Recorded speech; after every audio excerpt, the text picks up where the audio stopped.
SSC পরীক্ষার বাংলা দ্বিতীয় পত্রের সবথেকে গুরুত্বপূর্ণ টপিকগুলো পড়বো আজকে, এবং যে টপিকগুলো থেকে তোমার পরীক্ষায় তুমি কমন পাবে এবং বহু নির্বাচনী ক্ষেত্রে তুমি যখন দাগাবে তখন দেখবে এই টপিকগুলো থেকেই তোমার পরীক্ষায় প্রশ্ন এসেছে। আমি বিগত বছরের প্রশ্নগুলো অ্যানালাইসিস করে দেখেছি যে বাংলা দ্বিতীয় পত্র থেকে তোমার অনুসর্গ, যোজক, আবেগ, নির্দেশক, বচন, বিভক্তি, বিভক্তির পর ক্রিয়া বিভক্তি কিংবা তোমার ক্রিয়ার কাল, এগুলো থেকে খুব সহজ কিছু এমসিকিউ আমাদের পরীক্ষায় বারবার আসে। কিন্তু আমরা স্টুডেন্টরা এই এমসিকিউগুলো ডিটেক্ট করতে পারি না, আমরা চিহ্নিত করতে পারি না কোনটা পরীক্ষায় আসবে কোনটা আসবে না। এত সব উদাহরণগুলোর মধ্যে আজকের ক্লাসে আমরা কমপ্লিট করব সেই সকল এমসিকিউ এবং বেসিকগুলো যেখান থেকে পড়লে আমরা এসএসসি পরীক্ষায়, প্রিটেস্ট পরীক্ষায়, টেস্ট পরীক্ষায়, আমার স্কুলের পরীক্ষায় আমি ভালো করতে পারবো। সো আজকের ভিডিওটা লাস্ট পর্যন্ত দেখতে হবে, তাহলে আজকের এই সকল টপিকে তোমার যত ডাউট আছে সব ক্লিয়ার হয়ে যাবে। চলো শুরু করা যাক। আমি আপনাদেরকে বলেছি আজকের এই ক্লাসটাতে আমাদের মোরাললেস আমরা যতগুলো টপিক দেখতে পাচ্ছ সবগুলো খুব ছোটো ছোটো টপিক, যেমন অনুসর্গ, যোজক, আবেগ, এগুলো খুব ছোটো ছোটো টপিক। আমরা অনেকগুলো টপিক আজকে আছে, বাট সবগুলো টপিক কিন্তু সমান গুরুত্বপূর্ণ না। অনুসর্গটা তুলনামূলক তোমার আমি দেখতে পাবো অনুসর্গটা আছে, যোজকটা তোমার একটু তুলনামূলক ছোট, আবেগ আছে, নির্দেশক, বচন, এগুলো থেকে খুব বেশি প্রশ্ন আসে না, সবগুলো থেকে ছোটো ছোটো কয়েকটা করে টপিক আমরা দেখবো। সো সবগুলো টপিক সম্পর্কে একটু একটু করে ধারণা নিয়ে আমরা আমাদের বোর্ড প্রশ্নগুলো সলভ করবো, যাতে করে বোর্ড পরীক্ষার প্যাটার্নটা তোমরা ধরতে পারো। সো আজকের পরীক্ষাটার আমাদের ক্লাসটার কয়েকটা লক্ষ্যমাত্রা আছে। প্রথম লক্ষ্যমাত্রা হচ্ছে আজকে আমরা চেষ্টা করব যত বেশি সম্ভব আমরা পরীক্ষা কেন্দ্রিক পড়বো, অর্থাৎ পরীক্ষায় কোত্থেকে প্রশ্ন আসবে বেসিকটা বোঝার চেষ্টা করব, এবং 3 নাম্বার হচ্ছে আমরা বেশি বেশি প্র্যাকটিস করব। ঠিক আছে, সাজেশনস দিয়ে দিব, আমি তোমাদেরকে দাগিয়ে দিব যে কোন অংশ থেকে বেশি বেশি প্রশ্ন আসে। ঠিক আছে, সো সবাইকে স্বাগত জানাচ্ছি আমাদের ক্লাসে। প্রথমে আমি আমার কথাটা একটু প্রমাণ করি যে কেন হচ্ছে বাংলা দ্বিতীয় পত্রের এই টপিকগুলো গুরুত্বপূর্ণ। আমি যদি তোমাদেরকে একটু দেখাই যে পরিচ্ছেদগুলো আজকে আমরা পড়তেছি সেটা হচ্ছে 23-24, 23 থেকে 30 পর্যন্ত। এটা যদি ঠিক, আমার মনে হয় এটা ঠিকই আছে। তারপর টপিকগুলোর নামও এখানে লেখা আছে, তোমাদের অনুসর্গ, যোজক, আবেগ, নির্দেশক, বচন, বিভক্তি, ক্রিয়া বিভক্তি, ক্রিয়ার কাল। বিভক্তি আর ক্রিয়া বিভক্তিটা কাছাকাছি, এটাতে আহামরি করে আর খুব যে আছে পার্থক্য আছে এমন না, খুব যে কঠিন কিছু আলাদা এরকম কিছু না, এটা একসাথে পড়তেছি আমরা। তারপর অনুসর্গ, যোজক, আবেগ, নির্দেশক, এগুলাকে আমরা আবার একসাথে পড়ে ফেলবো। আমরা কিন্তু গত ভিডিওতে তোমরা অলরেডি কিন্তু আমাদের শব্দের শ্রেণী বিভাগ পড়েছো, শব্দের শ্রেণী বিভাগ পড়েছি আমরা পদের শ্রেণী বিভাগ পড়েছি। সো ওইগুলোর পাশাপাশি আমরা এখন পড়বো বাকি অংশটুকু, এবং বচন পড়বো, বিভক্তি পড়বো, ক্রিয়া বিভক্তির সাথে সাথে হচ্ছে পড়বো একটা ক্রিয়ার কাল, বর্তমান, ভবিষ্যৎ অনুজ্ঞা, এগুলো আমরা একটু একটু করে দেখবো। গুরুত্বের দিক থেকে যদি আমি দেখি, সব থেকে গুরুত্ব হচ্ছে ক্রিয়া বিভক্তি এবং বিভক্তি, এটা বেশি গুরুত্বপূর্ণ আছে দুইটা মিলিয়ে। তারপর এখানে যোজক এবং অনুসর্গ, এই দুইটাই তোমার এখান থেকে আমি দেখতে পাচ্ছি ইম্পর্টেন্ট। নির্দেশক থেকে প্রশ্ন আসে, আমরা আগেও কিন্তু লগ্নক পড়ছি, মনে আছে? আগেও কিন্তু আমরা লগ্নক পড়ছি। সো ওই লগ্নকের ক্ষেত্রেও কিন্তু আমরা নির্দেশক দেখে আসছি। সো এটা আমাদেরকে একটু পড়তে হবে, ঠিক আছে? সো আমরা একটু দেখি, আগানোর চেষ্টা করি। সো আমরা একটু প্রথম থেকে চেষ্টা করব, অনুসর্গ থেকে শুরু করব, তারপর যোজক পড়বো, আবেগ পড়বো, নির্দেশক পড়বো, তারপর এক এক করে আমরা আস্তে আস্তে আগাতে থাকবো।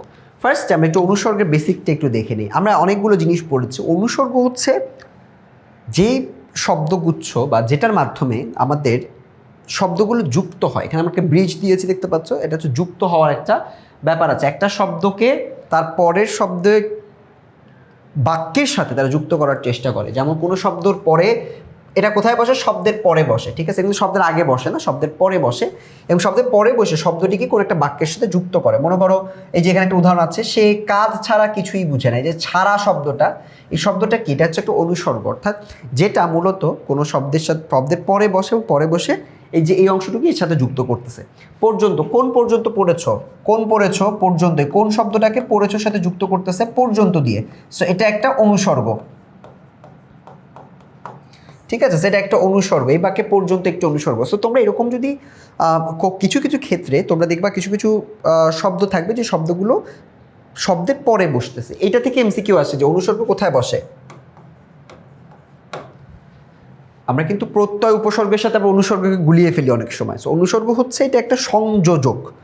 যোজকও আমরা পড়বো একটু পরে, বাট আমরা অনুসর্গকে মনে রাখিয়ে দিই যে এটা এমন কিছু শব্দ যে শব্দগুলো মূলত একটা শব্দের পরে বসে ওই শব্দটাকে বাক্যের সাথে সংযুক্ত করতে থাকে, ঠিক আছে? যেমন কয়েকটা অনুসর্গ শব্দ তোমাকে একটু চিহ্নিত করে রাখতে হবে। এই শব্দগুলো যদি তুমি চোখে দেখো, তুমি এই শব্দ যে কোনো শব্দকে কানেক্ট করতে পারবা, বাক্যর সাথে কানেক্ট করতে পারবা। যেমন ধরো আমি লিমন অপেক্ষা বড়, সো বড় শব্দটিকে আমরা কিন্তু লিমনের সাথে ব্যবহার করছি, লিমন অপেক্ষা বড়। অবধি, কোন অবধি যাবে, অভিমুখে, তো দক্ষিণ অভিমুখে যাচ্ছি, সো অভিমুখে শব্দটি অনেক ক্ষেত্রে আমাকে যুক্ত করে আগে। উপরে হতে পারে কর্তৃক, লিমন কর্তৃক প্রদত্ত সংজ্ঞাটি মিথ্যা, বা এক্স কর্তৃক বা তারা কর্তৃক হয় না, তাদের একটা নাম দিবা তুমি, যে লিমন ভাইয়া কর্তৃক প্রদত্ত সংজ্ঞা, মানে লিমন ভাই একটা সংজ্ঞা দিছে। তারপর হচ্ছে কাছে, কারণে, কারণেও হইতে পারে, কাছেও হইতে পারে, আমার কাছে, আমার থেকে কাছে, আমার কাছে এসো, এরকম কি এক্সাম্পল হতে পারে? তোমরা নিজেরা কয়েকটা এক্সাম্পল বানানোর চেষ্টা করো। কাল নাগাদ তুমি আমাকে বইটি দিয়ে দিবে, নাগাদ এটা একটা অনুসর্গের উদাহরণ হতে পারে, ঠিক আছে। দ্বারা, ধরে হতে পারে, বরাবর হতে পারে, বাইরে হতে পারে, সঙ্গে, সম্মুখে, অভিমুখে, সম্মুখে, একা, কাছাকাছি। সো অনেকগুলো শব্দ আছে, এই শব্দগুলোকে মুখস্থ করতে হবে না। কিছু কিছু শব্দ আছে, যেমন মনে করো আমি তোদের একটু দাগাই দেই, কর্তৃক লাগবে, পর্যন্ত শব্দটা লাগবেই লাগবে। তারপর ব্যতীত দেখলেই বুঝবা তুমি, বিনা আছে, বাবদ আছে, তোমার মনে করো ফুল বাবদ 200 টাকা দেওয়া আমাকে, ঠিক আছে। সেরকম বাবদ কারণ হতে পারে, এটা একটা কারণের একটা আরেকটা শব্দ। এইগুলোই মোটামুটি প্রতি একটা আছে, এই কয়েকটা দেখলে আমার মনে হয় অনুসর্গের উদাহরণগুলো তোমরা আটকাবে না। আমরা একটু অনুসর্গের কিছু উদাহরণ একটু দেখি এবং কিছু গুরুত্বপূর্ণ তথ্য একটু অনুসর্গ সম্পর্কে দেখে নিই। যেসব শব্দের পর অনুসর্গ বসে, আমরা কি জানি শব্দের পরে অনুসর্গ বসে, তাই না? যেসব শব্দের পর অনুসর্গ বসে সেসব শব্দের সঙ্গে কে বা র ইত্যাদি বিভক্তি যুক্ত হতে পারে। সবসময় যুক্ত হয় এমন না, বাট ম্যাক্সিমাম ক্ষেত্রে এটা কে বা রটা উচ্চারিত যুক্ত হতে পারে। যেমন মনে করো তোমাকে দিয়ে, দিয়ে যুক্ত হয়েছে, এটা হচ্ছে আমাদের অনুসর্গ।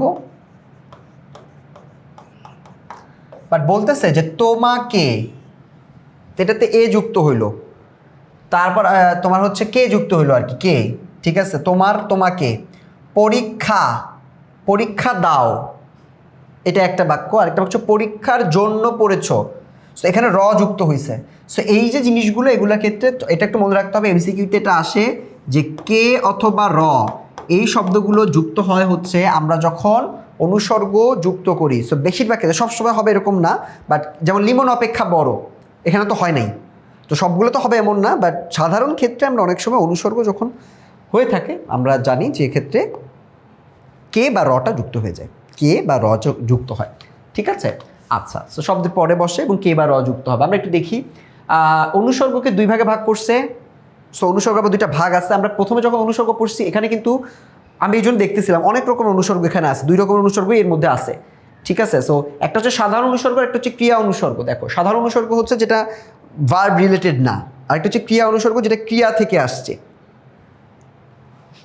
এখানে দেখো কিছু ক্রিয়া থেকে তুমি পাবা, এই যে ধরে, তুমি দেখতে পারবা, আমি ডাইরেক্ট ওখান থেকেই দেখাই। এই দেখো এখানে দেখো, প্রথম হচ্ছে এটা সাধারণ অনুসর্গ, আগে ক্রিয়া অনুসর্গ দেখে আসি।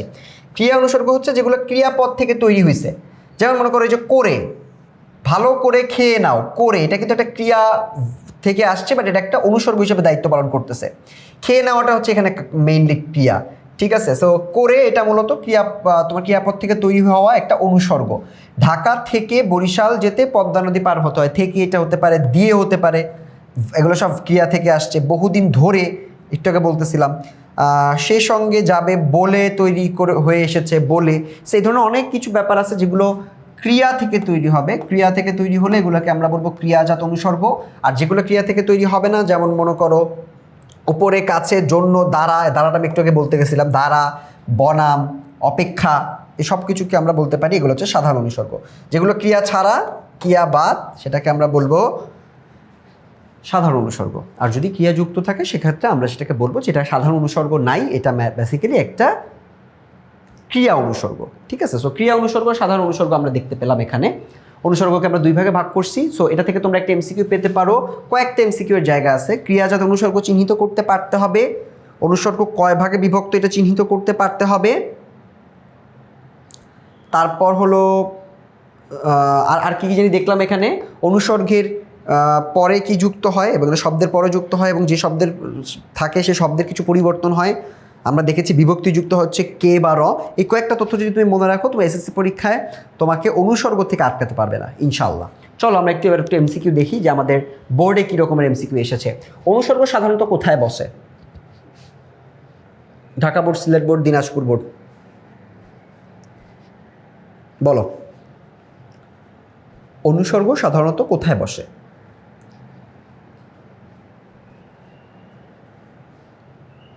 শব্দের পূর্বে, শব্দের মধ্যে, শব্দের পরে, বাক্যের শেষে।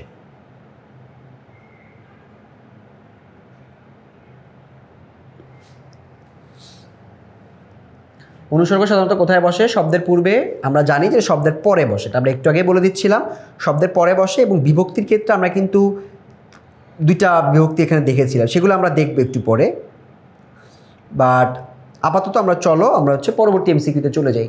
দিয়ে বা পর্যন্ত ইত্যাদি কিসের উদাহরণ? দেখো মাত্র তো আমি এই কথাটা বারবার বলি যে মাত্র আমরা উপসর্গ পড়ছি, এই জন্য আমরা এই উদাহরণগুলো দেখেই বুঝতে পারতেছি যে এগুলো উপসর্গ। বাট যখন তুমি প্রত্যয় পড়বা, বিভক্তি পড়বা, পুরো ব্যাকরণ বইয়ের সব টপিকগুলো যখন পড়বা, তখন কিন্তু তোমার এটা দেখলে উদাহরণটা ক্যাচ করতে একটু কঠিন হয়ে যাবে।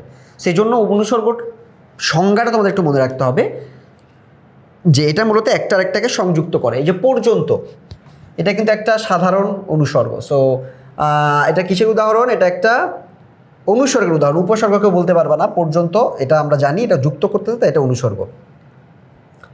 সাধারণত অনুসর্গগুলো কোন বিভক্তিযুক্ত শব্দের পরে বসে? অনুসর্গগুলো কোন বিভক্তির যুক্ত শব্দের পরে বসে? বিভক্তি দুইটা কি কি যেটার পরে আমার বসবে? একটু আগে আমরা পড়ছিলাম না দুইটা বিভক্তি, কে রে, কে র, রে এ, কোনটা হবে বলো? তোমাদের একটা কাজ আছে, খাতায় লিখবা উত্তরটা খাতায় লিখে তারপর আমাকে উত্তরটা দিতে হবে। সো সাধারণত অনুসর্গগুলো কোন বিভক্তিযুক্ত শব্দের পরে বসে আমরা কিন্তু দেখছি। এই যে আমাকে দিয়ে হবে না, আমরা বলতেছিলাম কে যুক্ত হয় তোমাকে, র যুক্ত হয় আমার, ঠিক আছে? সো এক্ষেত্রে র যুক্ত হয়, সো কে আর র এই দুইটা যুক্ত হবে। সুতরাং এখানে বোর্ড প্রশ্নের উত্তরটা তোমাদেরকে মনে রাখতে হবে, এটা হচ্ছে কে আর র, এই দুইটার ক্ষেত্রে এটা যুক্ত হয়ে থাকবে, কে আর র, ঠিক আছে? আচ্ছা, নিচের কোন বাক্যে সাধারণত অনুসর্গের প্রয়োগ রয়েছে?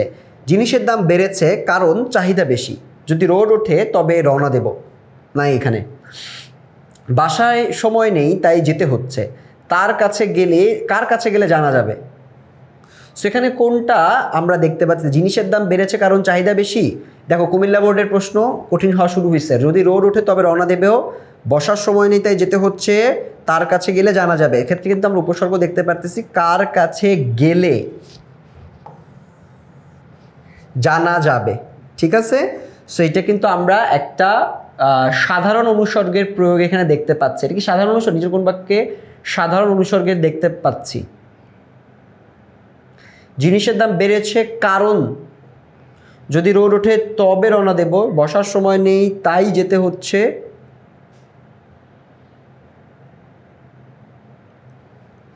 গেলেটা তো এটা সাধারণ উপসর্গ হবে, এটা তো সাধারণ অনুসর্গ হবে না। উত্তরটা কি ঠিক আছে? তোমরা একটু দেখো, এক্ষেত্রে গেলে কিন্তু আমরা একটু আগে দেখে আসছিলাম, দেখো এটা কিন্তু ক্রিয়ার মধ্যে আছে কিনা একটু দেখো।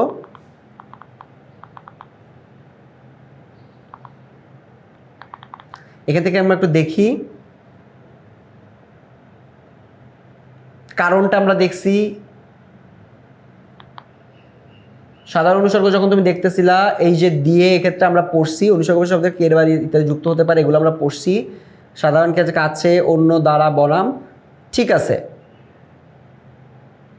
এটা হচ্ছে ক্রিয়াজাত অনুসর্গ। এটার উত্তরটা যদি ক্রিয়াজাত অনুসর্গ হয় সেক্ষেত্রে এটা ঠিক আছে, এটা এখানে ভুল আছে, এটা সাধারণ অনুসর্গ প্রয়োগ হবে না, ঠিক আছে? পরেরটায় যাই, কোন বাক্যে ক্রিয়াজাত অনুসর্গ রয়েছে? ক্রিয়াজাত অনুসর্গের উদাহরণটাই আমরা দেখতেছিলাম। ক্রিয়াজাত হচ্ছে যেটা ভার্ব থেকে আসছে, মন দিয়ে পড়ালেখা করা দরকার। আজ বাংলাদেশ বনাম ভারতের খেলা, বনামটা ক্রিয়া না, মাথার উপরে নীল আকাশ, উপরে, এটা কি ক্রিয়া? চিন্তা করো। কার কাছে গেলে জানা যাবে, সেটা উত্তরটা হচ্ছে লেখাপড়া। সো আগেরটা আমরা যেটা পড়ছি, এটা এই যে কার কাছে গেলে জানা যাবে, এটা সাধারণ অনুসর্গই হবে। আমরা একটু আগে এই গেলেটা নিয়ে আমি আসলে কনফিউজড হয়ে গেছিলাম, কারণ গেলে এটাকে তুমি কানেক্ট করতে পারো, তুমি ভার্ব দিয়ে কানেক্ট করতে পারো, বাট এখানে মনে রাখতে হবে সাধারণ অনুসর্গের কথা যেহেতু বলছে, সো এখানে অন্য যেগুলো আছে এগুলোকে আমরা অনেক কিছু অনুসর্গ উদাহরণই নাই এরকমই দেখতেছি, বাট একটা আছে কার কাছে গেলে জানা যাবে, এটাকে আমরা সাধারণ অনুসর্গ দেখতে পারি। আর ক্রিয়াজাত অনুসর্গ হচ্ছে এই যে আমি এখানে দেখতেছি দিয়ে, মন দিয়ে লেখাপড়া করা দরকার, দেয়াটা একটা কাজ, এখানে ক্রিয়াজাত অনুসর্গ আছে। সো এটাকে আমরা এই যে কার কাছে গেলে জানা যাবে, এটাকে আমরা একটা সাধারণ অনুসর্গ হিসেবে দাগাতে পারি। ঠিক আছে, কার কাছে গেলে জানা যাবে একটা সাধারণ অনুসর্গ হিসেবে তুমি চিহ্নিত করতে পারো। আজ বাংলাদেশ বনাম বনাম যুক্ত হয়েছে। এই বনামটা এটা মূলত একটা উপসর্গ, উপসর্গ বলতেছি বারবার, সরি, আমি যদি আজকে উপসর্গ বলে থাকি অনুসর্গকে, ওটা তুমি কাট করবা, মনে করবে এটা অনুসর্গই হবে, ঠিক আছে, এটা অনুসর্গ হবে। সো স্লিপ অফ টাঙে আমি উপসর্গ বলতে পারি, যেহেতু উপসর্গ পড়িয়েছি তোমাদেরকে আমি। সো উপসর্গ আর অনুসর্গ আমার শব্দ দুটো গুলিয়ে যেতে পারে অনেক সময়, সেটা অনুসর্গ বলতেছে আজকে, ঠিক আছে। মন দিয়ে লেখাপড়া করা দরকার। দিয়ে কোন ধরনের অনুসর্গ? এটা সাধারণ, সাপেক্ষ, ক্রিয়ামুখী, ক্রিয়াজাত। এটা দিয়ে আছে, এটা একটা ভার্ব, ক্রিয়া থেকে তোমার আসছে, তো এই জন্য আমরা বলি ক্রিয়াজাত অনুসর্গ, ঠিক আছে। 7 নাম্বারটা পারলাম। ক্রিয়াজাত অনুসর্গ কোনটি? আজ বাংলাদেশ বনাম ভারতের খেলা, বনামটা এটা ক্রিয়াজাত অনুসর্গ না। এমন কাজ তোমার দ্বারা হবে না, এটাও না। সে সঙ্গে যাবে বলে, মাথার উপরে নীল আকাশ, নাকি দ্বারাটা হবে? বলো, তোমরা বলো। ক্রিয়াজাত অনুসর্গ হচ্ছে বলে, সে সঙ্গে যাবে বলে তৈরি হয়ে এসেছে, ঠিক আছে। এটা একটা ক্রিয়া থেকে উৎপন্ন, জন্য বলে তৈরি হয়ে এসেছে। অনুসর্গ কি? শব্দ বিভক্তি বা ধাতু। উপসর্গ ক্রিয়া শব্দ। বলো উপসর্গটা আসলে কি, তোমরা চিন্তা করে বলো। উপসর্গটাকে আসলে তোমরা কি বুঝো?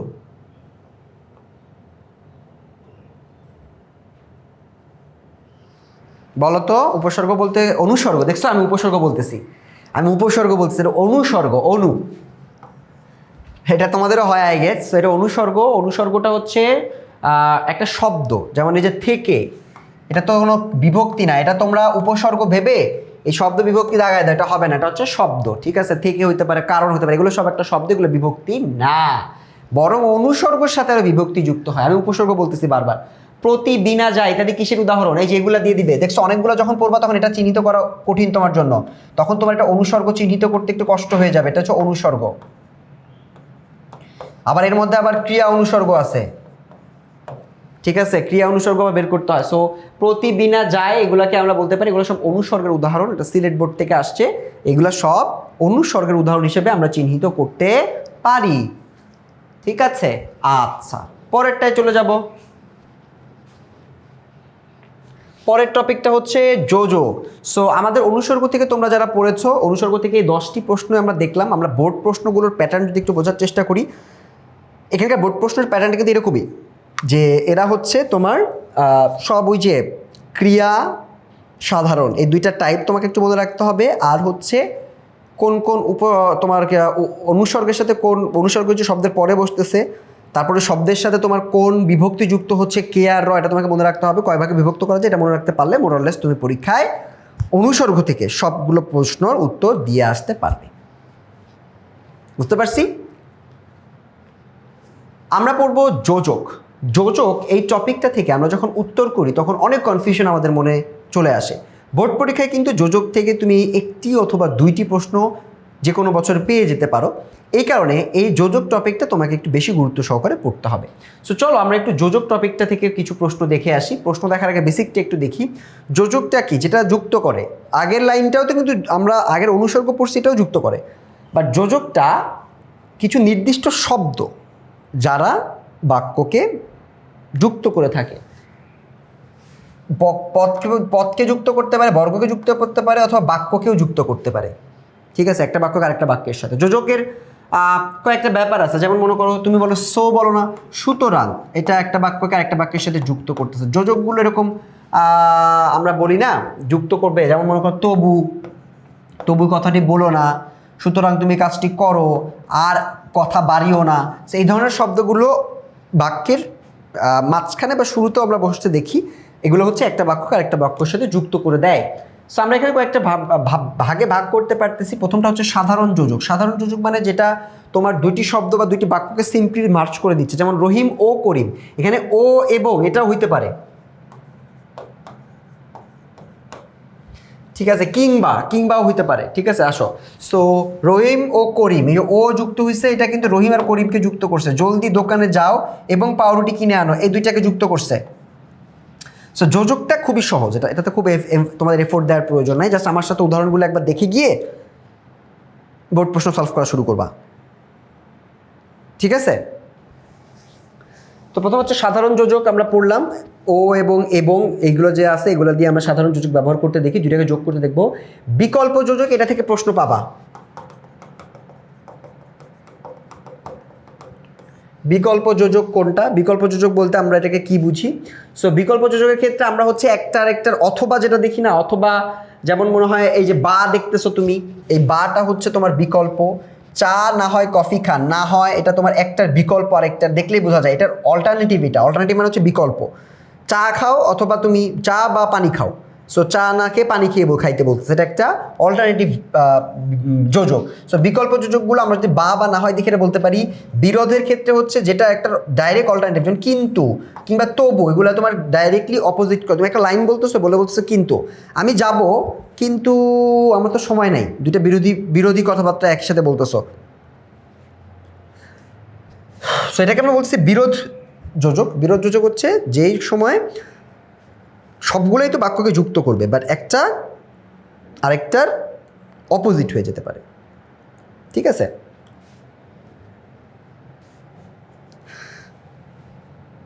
সো বিরোধ যোজক পড়ে ফেলছি আমরা। তবু এলো না, তাকে আসতে বললাম তবু এলো না, এটাও একটা বিরোধী। তুমি লাইনটা পড়লেই তুমি বুঝতে পারবে এটা কি বিরোধ করতেছে নাকি এটা তোমার বিকল্প দিতেছে। তুমি শব্দগুলো পড়লে তুমি মোটামুটি বুঝতে পারবা। আরও আছে একটা হচ্ছে কারণ যোজক, একটা সাপেক্ষ যোজক। কারণ যোজক হচ্ছে ওই যে আমরা কারণ বলি না, কিংবা তোমার মনে করো তাই, তুমি কেন করতেছো, সো কারণ বা তাই থাকলে তুমি এটা করতে পারো। যেমন এটা মনে করো কারণ আছে, তাই এটা হচ্ছে বসার সময় নেই, এই কারণে আমাকে যেতে হচ্ছে। সো তাইটা হচ্ছে কারণ যোজকের একটা অন্তর্ভুক্ত যোজক, যেটা তোমার রিজনকে কানেক্ট করতেছে। সাপেক্ষ যোজক হচ্ছে একটা আরেকটার সাথে করবে। যেমন তবে, যদি রোদ ওঠে তবে রওনা দিব, সেটা হচ্ছে একটা আরেকটার ভিত্তিতে। হ্যাঁ, এটার ভিত্তিতে আমি ওইটা করবো। যত পড়ছি ততই, তো এখানে মূলত তবে হবে, যত তত হবে, এগুলাকে আমরা তোমার সাপেক্ষ। একটু আমার অন্য ক্লাসে আগের ভিডিওতে আমরা কিন্তু সাপেক্ষ নিয়ে পড়েছিলাম। ঠিক আছে, যেমন যে সে এগুলো পড়ছিলাম সাপেক্ষ।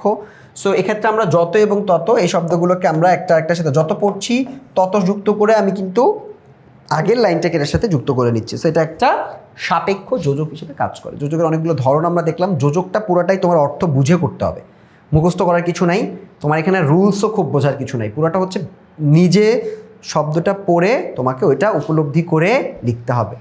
ঠিক আছে? তো এমসিকিউতে যাওয়ার আগে আমরা একবার একটু রিভিশন দিয়ে আসবো। পুরো যে ব্যাপারটা আমরা একবার একটু রিভিশন দিব। পুরো ব্যাপারটা আমরা কোথায় রিভিশন দিব একটু দেখো। সেটা হচ্ছে প্রথমত এখানে আমরা 4-5টা জিনিস দেখেছি। যোজকটা পুরাটাই খুবই সহজ। একটা হচ্ছে কোনো শব্দকে ওরা মার্জ করবে, এটা হচ্ছে ওদের সব থেকে প্রাইমারি গোল থাকবে, এবং সেগুলোকে ওরা যুক্ত করবে। এবং এই যুক্ত যে করতেছে যে শব্দগুলো, কিংবা, বা, এবং, ও, যা যা আছে এগুলোকে আমরা 5টা ভাগে ভাগ করতে পারি। একটা হচ্ছে রহিম ও করিম, চাল এবং ডাল, এগুলোকে আমরা বলি সাধারণ যোজক। ও আর এবং এই দুইটাকে আমরা বলি হচ্ছে সাধারণ যোজক। এরপর যেটা আছে সেটা হচ্ছে আমরা পড়ছি বিকল্প যোজক, বা যুক্ত হয়, মানে একটার বিকল্প আরেকটা। বিরোধ যোজক হচ্ছে কিন্তু যুক্ত হবে, যেটার সাথে কিন্তু হবে বা তবে হবে, যেটা পরের লাইনটা মেইনলি আগের লাইনের বিপরীতার্থক। তারপর যুক্ত হবে কারণ যোজক, হচ্ছে কারণ থাকবে অথবা তাই যুক্ত হবে, যে তাই এই কাজটা করতেছি, এই কারণে এই কাজটা করতেছি, এগুলো হচ্ছে কারণ যোজক। আর সাপেক্ষ যোজক হচ্ছে যত তুমি পড়বা তত তুমি ভালো রেজাল্ট করবা। সো এটা একটা যোজক এবং একটা আর একটা সাপেক্ষে কাজ করতেছে। ঠিক আছে? বুঝতে পারছি? চলো এবার একটু আমরা বোর্ড প্রশ্ন দেখি। বোর্ডে কেমন প্রশ্ন আসে। লিমন ভাই তো বলছে এখান থেকে প্রশ্ন আসবে, খুব কম প্রশ্ন আসে এখান থেকে, যে বেশি প্রশ্ন আসে এমন না, বাট আমরা দেখি। যত পড়েছি ততই নতুন করে জানছি। এ বাক্যে কোন যোজক রয়েছে? কারণ যোজক না, কারণ যোজক আমরা কারণ পড়ছি আর তাই পড়ছি। বিরোধ যোজক না, বিকল্প না, সাপেক্ষ যোজক। সাপেক্ষ যোজক, বুঝতেছি?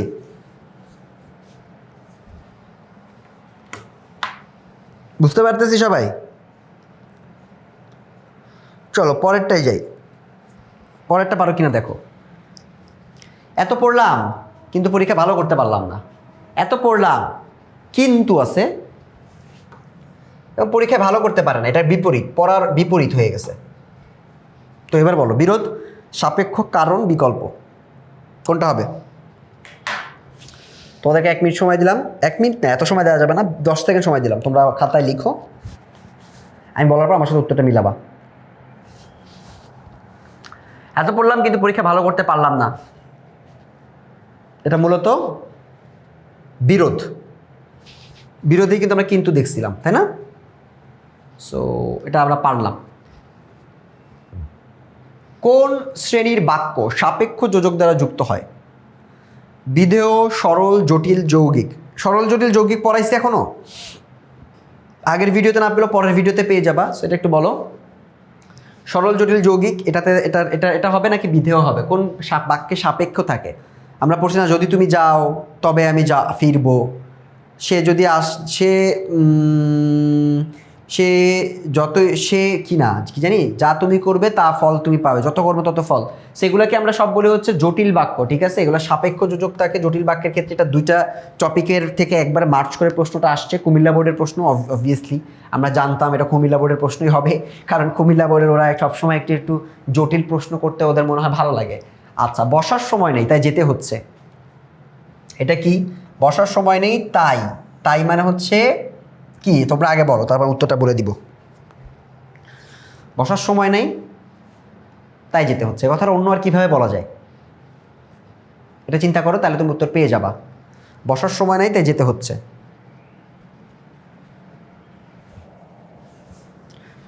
এটাকে আমরা অন্য আর কিভাবে বলি? বসার সময় নাই এ কারণে যেতে হচ্ছে, তার মানে কারণ যোজক, এটা কারণ যোজক, এটা আমরা পারবো। 5, দিনাজপুর বোর্ড, ঢাকা বোর্ড, চট্টগ্রাম বোর্ডের প্রশ্ন। তাকে আসতে বললাম তবু এলো না, বাক্যটি কোন যোজক নির্দেশ করছে? তাকে আসতে বললাম তবু এলো না, একটার কি বিকল্প নাকি বিরোধ নাকি সাপেক্ষ? তোমরা বলবা, তোমাদের পর আমি উত্তরটা বলবো।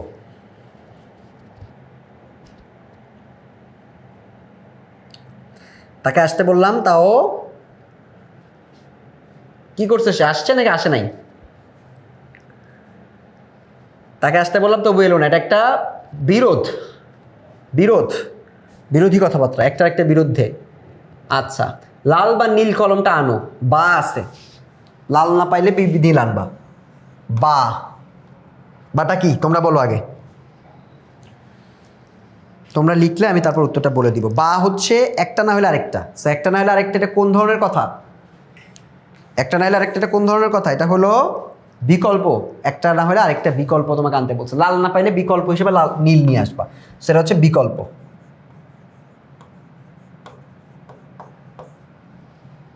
বুঝতে পারছি সবাই? হচ্ছে বিকল্প।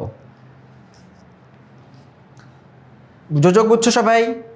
সো এরই মধ্য দিয়ে আমরা যোজক বলছি না, আজকে টপিকগুলো খুব ছোট ছোট, আমরা অনেকগুলো টপিক, এই টপিক থেকে বোর্ডে যতগুলো প্রশ্ন আসছে ততগুলোই আমরা সলভ করার চেষ্টা করতেছি।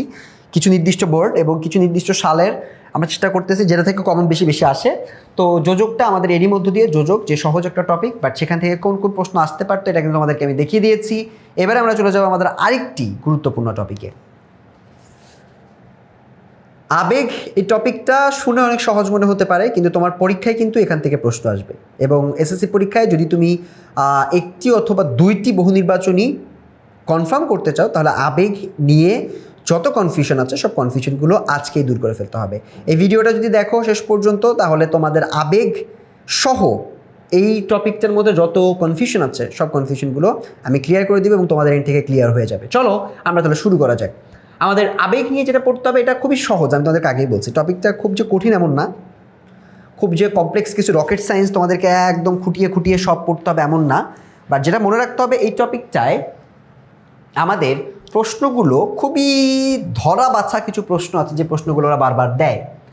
তো আবেগটাকে আমরা কি বলে, আমরা বিভিন্ন শব্দের সাথে বিভিন্ন আবেগ প্রকাশ করি, যেমন হায় হায়, সাবাস, ছি ছি, আছে তো, আহা, বাহ বলি না আমরা, বাহ কি সুন্দর পাখি, বাহ, এটা তো একটা আবেগবাচক শব্দ। অনেকে বলবো ভাই এগুলো তো ইজি টপিক, এটা না পড়ালেও হয়। টপিকটা ইজি, বাট প্রশ্নটা কোত্থেকে করে, বোর্ড প্রশ্নটা কীভাবে আসে, এটা তো আমাদের দেখে নিতেই হবে অবশ্যই। সেই জন্য আমি তোমাদেরকে বেসিকটা সবার জন্য, যারা পারো না তাদের জন্য দেখাচ্ছি, আর যারা বেসিক পারো তাদের জন্য বোর্ড প্রশ্নটা নিয়ে আসছি। সো চলো আমরা একটু দেখে নিই মনের ভাব, মনে নানা ভাব বা আবেগকে প্রকাশ করা হয় যেসব শব্দ দিয়ে, সেগুলোকে আমরা আবেগ বলি। মনের ভাবটাকে আমি ডাইরেক্টলি ইনফ্লুয়েন্স করার চেষ্টা করি যে আহা ভুল হয়ে গেল, সো এখানে আমি একটা মনের অনুভূতি প্রকাশ করলাম না, যে কোনো একটা জিনিস হয়তো ভুল হয়ে গেছে, মনের অনুভূতিটা আমি ওখানে প্রকাশ করার চেষ্টা করলাম। সো এটা একটা হতে পারে, ঠিক আছে, এটা একটা হতে পারে। সো আবেগের ক্ষেত্রে আমরা অনেকগুলো আবেগের ধরন দেখতে পাই, আমরা এক এক ক্ষেত্রে এক এক রকম আবেগের ধরন দেখতে পাই। সবগুলো আবেগকে আমরা একসাথে আনতে পারি না। তোমাদের পরীক্ষায় কিন্তু এভাবে প্রশ্ন দেয় যে নিচের কোনটি এমসিকিউতে আসে, যে নিচের কোনটি হচ্ছে তোমার প্রশংসামূলক আবেগ, সিদ্ধান্ত আবেগ কোনটা, ঠিক আছে, এরকম প্রশ্ন তোমাকে দিয়ে দেয়। বিরক্তি আবেগ কোনটা, আতঙ্ক আবেগ কোনটা, এটা তোমাকে কি করতে হবে, মুখস্থ করতে হবে না। ইমোশনটা কোনটা দ্বারা কি বোঝাচ্ছে এটা তোমাকে ক্যাচ করতে পারতে হবে, ঠিক আছে, তাহলে তুমি মোটামুটি কমপ্লিট করতে পারবা। ফার্স্টে আমরা পড়ি সিদ্ধান্ত আবেগ। সিদ্ধান্ত আবেগ হচ্ছে হ্যাঁ বা না বাচক তুমি যেটা বলবা, বা তুমি হয়তো সবসময় হ্যাঁ না তো উত্তর দাও না, তুমি বলো যে বেশ তবে তাই হোক। বেশ মানে কি, তুমি হ্যাঁ বলতেছো তাই না, বা ঠিক আছে তবে তাই হোক। সো হ্যাঁ বলতেছো, হ্যাঁ হ্যাঁ হ্যাঁ, এটা কিন্তু একটা আবেগবাচক অনুভূতি। বেশও এটা একটা সিদ্ধান্তবাচক অনুভূতি প্রকাশ করে। সো হ্যাঁ আমাদের জিততেই হবে, একটা সিদ্ধান্ত, যে জিতাটা একটা সিদ্ধান্ত, এটা আমাদের করতেই হবে। আমরা প্রশংসাবাচকের ক্ষেত্রে দেখে থাকি সাবাস, বাহ কি চমৎকার, দারুণ, বাহ বলতে থাকি। তারপর হচ্ছে অবাক হই, অবাকেরটা এখানে আসবে না, সাবাসেরটাই মূলত আমাদের প্রশংসা ক্ষেত্রে বেশি ব্যবহৃত হয়ে থাকে, যে সাবাস বেশ ভালো খেলেছো, ঠিক আছে, বাহ চমৎকার লিখেছেও। আমি তোমাদের অনেকের হোমওয়ার্ক যখন ফিডব্যাক লিখি তখন লিখে দিই বাহ, ঠিক আছে, বা বেশ, সেই ক্ষেত্রে আমরা প্রশংসা করে থাকি। এটা হচ্ছে প্রশংসা আবেগ, বুঝতে পারছো, এটা হচ্ছে প্রশংসা আবেগ। প্রশংসা আবেগের ক্ষেত্রে আমরা দুইটা জিনিস পড়লাম, এবার একটা আমরা পড়বো বিরক্তি আবেগ। বিরক্তি আবেগটা উহু বলি না আমরা, বলি, কিংবা ছি ছি বলি, জ্বালা বলি, জ্বালা তোমাকে নিয়ে আর পারি না, এটা কিন্তু একটা শব্দ, যদিও এটা একটা পূর্ণ শব্দ, জ্বালা, যন্ত্রণাও বলে অনেকে এই জায়গাটায়। সো এটা যদি হয়ে থাকে সেক্ষেত্রে তোমার অবজ্ঞা আসতে পারে, ঘৃণা আসতে পারে, বিরক্তি আসতে পারে, ঠিক আছে। শুধুমাত্র ঘেন্না এটা না, এখানে তোমার বিরক্তি প্রকাশ করতে পারো, তোমার হয়তো কোনো একটা জিনিস ভালো লাগছে না তুমি প্রকাশ করতে পারো, ছি ছি করতে পারো, বা বা এরকম কিছুও প্রকাশ করতে পারো যে খুব বিরক্ত হয়েছো তুমি, ঠিক আছে, সেগুলোকে তুমি বিরক্তি আবেগ বলতে পারো। আতঙ্ক আবেগ মানে হচ্ছে যেটা তুমি খুব আতঙ্কিত হবা, হইতে পারে, এটা আমি এখানেও বলছি, বিরক্তির ক্ষেত্রে বলে ফেললাম না, আর এটা হচ্ছে আতঙ্কিত হয়ে গেছে, ঠিক আছে, বা তুমি মনে করো বাপরে বাপ কোনো একটা সাপ দেখছো তুমি, ঠিক আছে, কি ভয়ঙ্কর ছিল রাক্ষসটা, বা কি বড় একটা সাপ, এটা দেখে তুমি আতঙ্কগ্রস্ত হয়েছো। সো আতঙ্কগ্রস্ত বুঝলে তুমি এটা আতঙ্ক আবেগ বলবা। এটা থেকে প্রশ্ন আসে না, বিস্ময় আবেগ থেকে বেশি আসে। আর হচ্ছে একটু আগে আমি যেটা পড়ে আসলাম প্রশংসা আবেগ, এটা থেকে প্রশ্ন আসে, প্রশংসা আবেগ থেকে প্রশ্ন পাবা। আর পাবা হচ্ছে এই বিস্ময় আবেগ থেকে প্রশ্ন পাবা।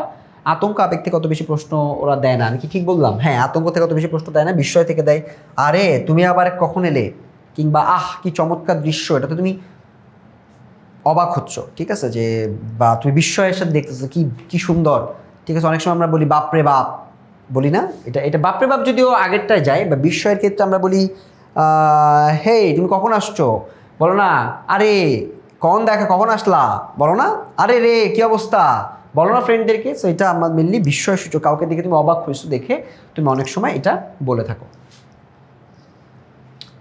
করুণা আবেগ আছে, সম্বোধন আবেগ আছে। করুণা আবেগটা হচ্ছে খুবই বেসিক। করুণা আবেগ হচ্ছে তুমি যদি কারো প্রতি তোমার মায়া হয়, আহারে, আহা, হায় হায়, হায় হায় রে কি হইলো, হায় হায়, সেটা যখন তুমি বলো তখন তাকে বলো তুমি করুণা আবেগ, যাকে তুমি করুণা করতেছো।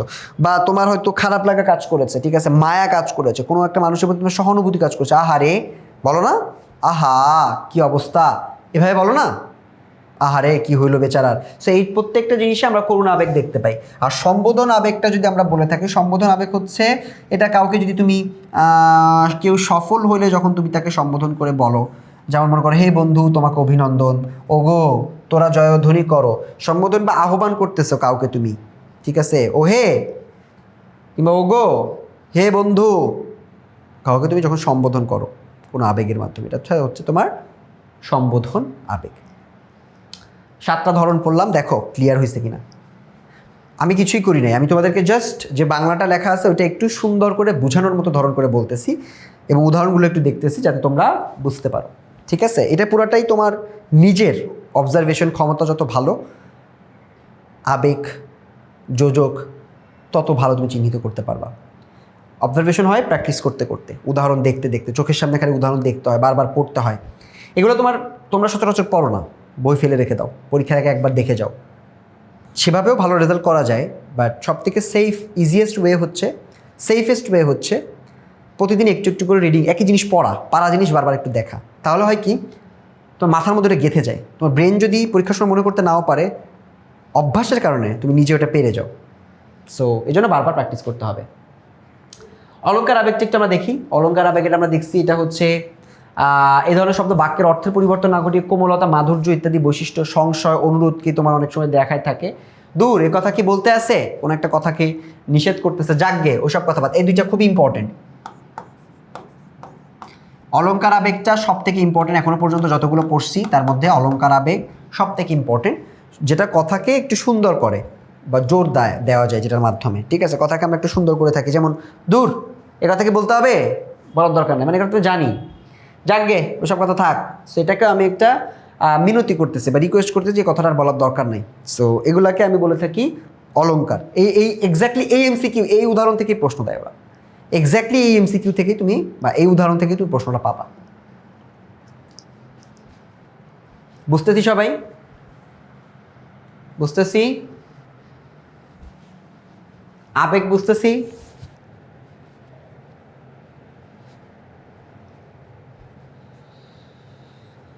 সো আবেগটা আমরা এরই মধ্য দিয়ে পড়লাম। এবার একটা আমরা এমসিকিউ দেখব। আবেগের কয়েকটা এমসিকিউ আছে, যে এমসিকিউগুলো বারংবার রিপিটেডলি আসতেছে। সো আমরা একটু আবেগ বলবো, আবেগ নিয়ে সেই এমসিকিউগুলো আমরা একটু দেখি। নিচের কোন বাক্যটিতে প্রশংসা আবেগ প্রকাশ করেছে? ঢাকা বোর্ড 2024, ঢাকার যারা আছো তাদের প্রশ্ন দেখো, তার উত্তরটা দাও।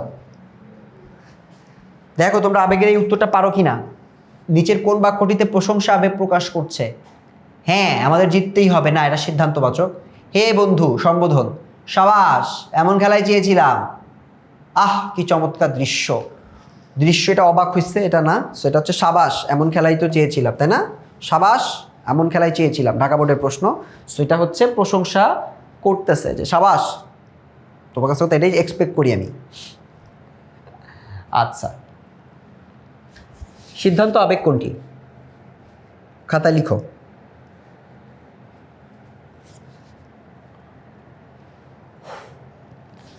চমৎকার লিখেছ, কি চমৎকার দৃশ্য, তবে যাওয়াই যাক, বেচারার এত কষ্ট। সিদ্ধান্ত বলতেছে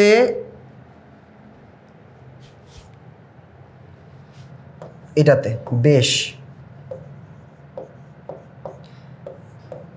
তবে যাওয়াই যাক, এটা তো সিদ্ধান্ত দিচ্ছে। পরের লাইনটা পড়লেই বোঝা যাচ্ছে, যশোর বোর্ডের প্রশ্ন।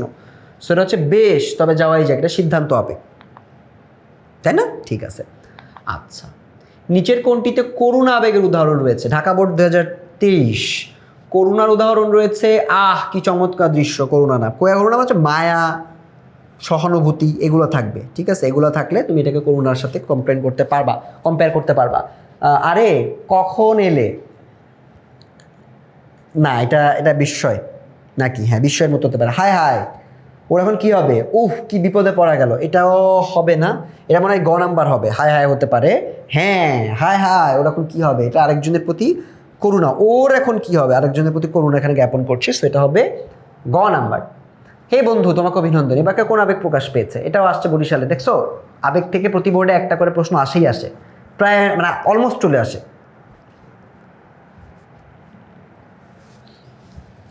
হে বন্ধু, তোমাকে অভিনন্দন, বলো কি হবে উত্তর?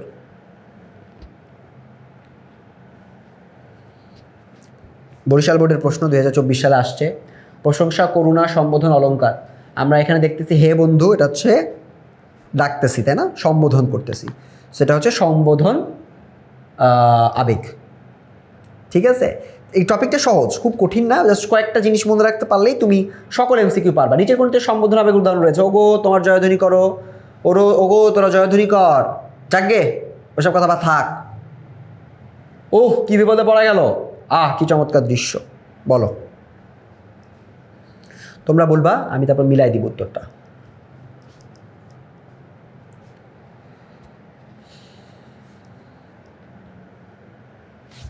কি হবে উত্তর বলো?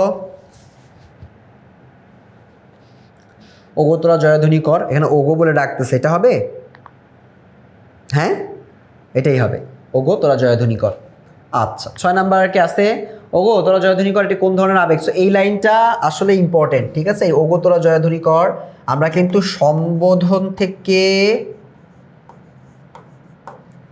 সম্বোধন আবেগ থেকে বেশি পরিমাণে পাইছি।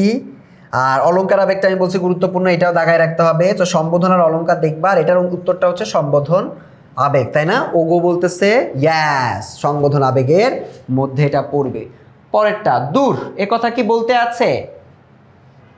এক্সাম্পলটা দাগায় দিছিলাম, কিন্তু দাগায় দিছিলাম, সেখান থেকে প্রশ্নটা আসছে চট্টগ্রামের। দূর, এ কথা কি বলতে আছে? এখানে দূর কোন ধরনের আবেগ? আমরা কিন্তু এখানে দেখতেছি কথাটাকে অলঙ্কৃত করতেছে, সুন্দর করতেছে, ঠিক আছে? অর্থ কোনো পরিবর্তন করতেছে না। এই কথা কি বলতে আছে? এই কথা তো বলার দরকার নাই, ঠিক আছে? সেটার উত্তরটা হচ্ছে এটা অলংকার আবেগ, এটা কথাটাকে ঠিক করে দিচ্ছিল, তাই না? হ্যাঁ, অলংকার আবেগ হবে এটা। পেরেছি আমরা?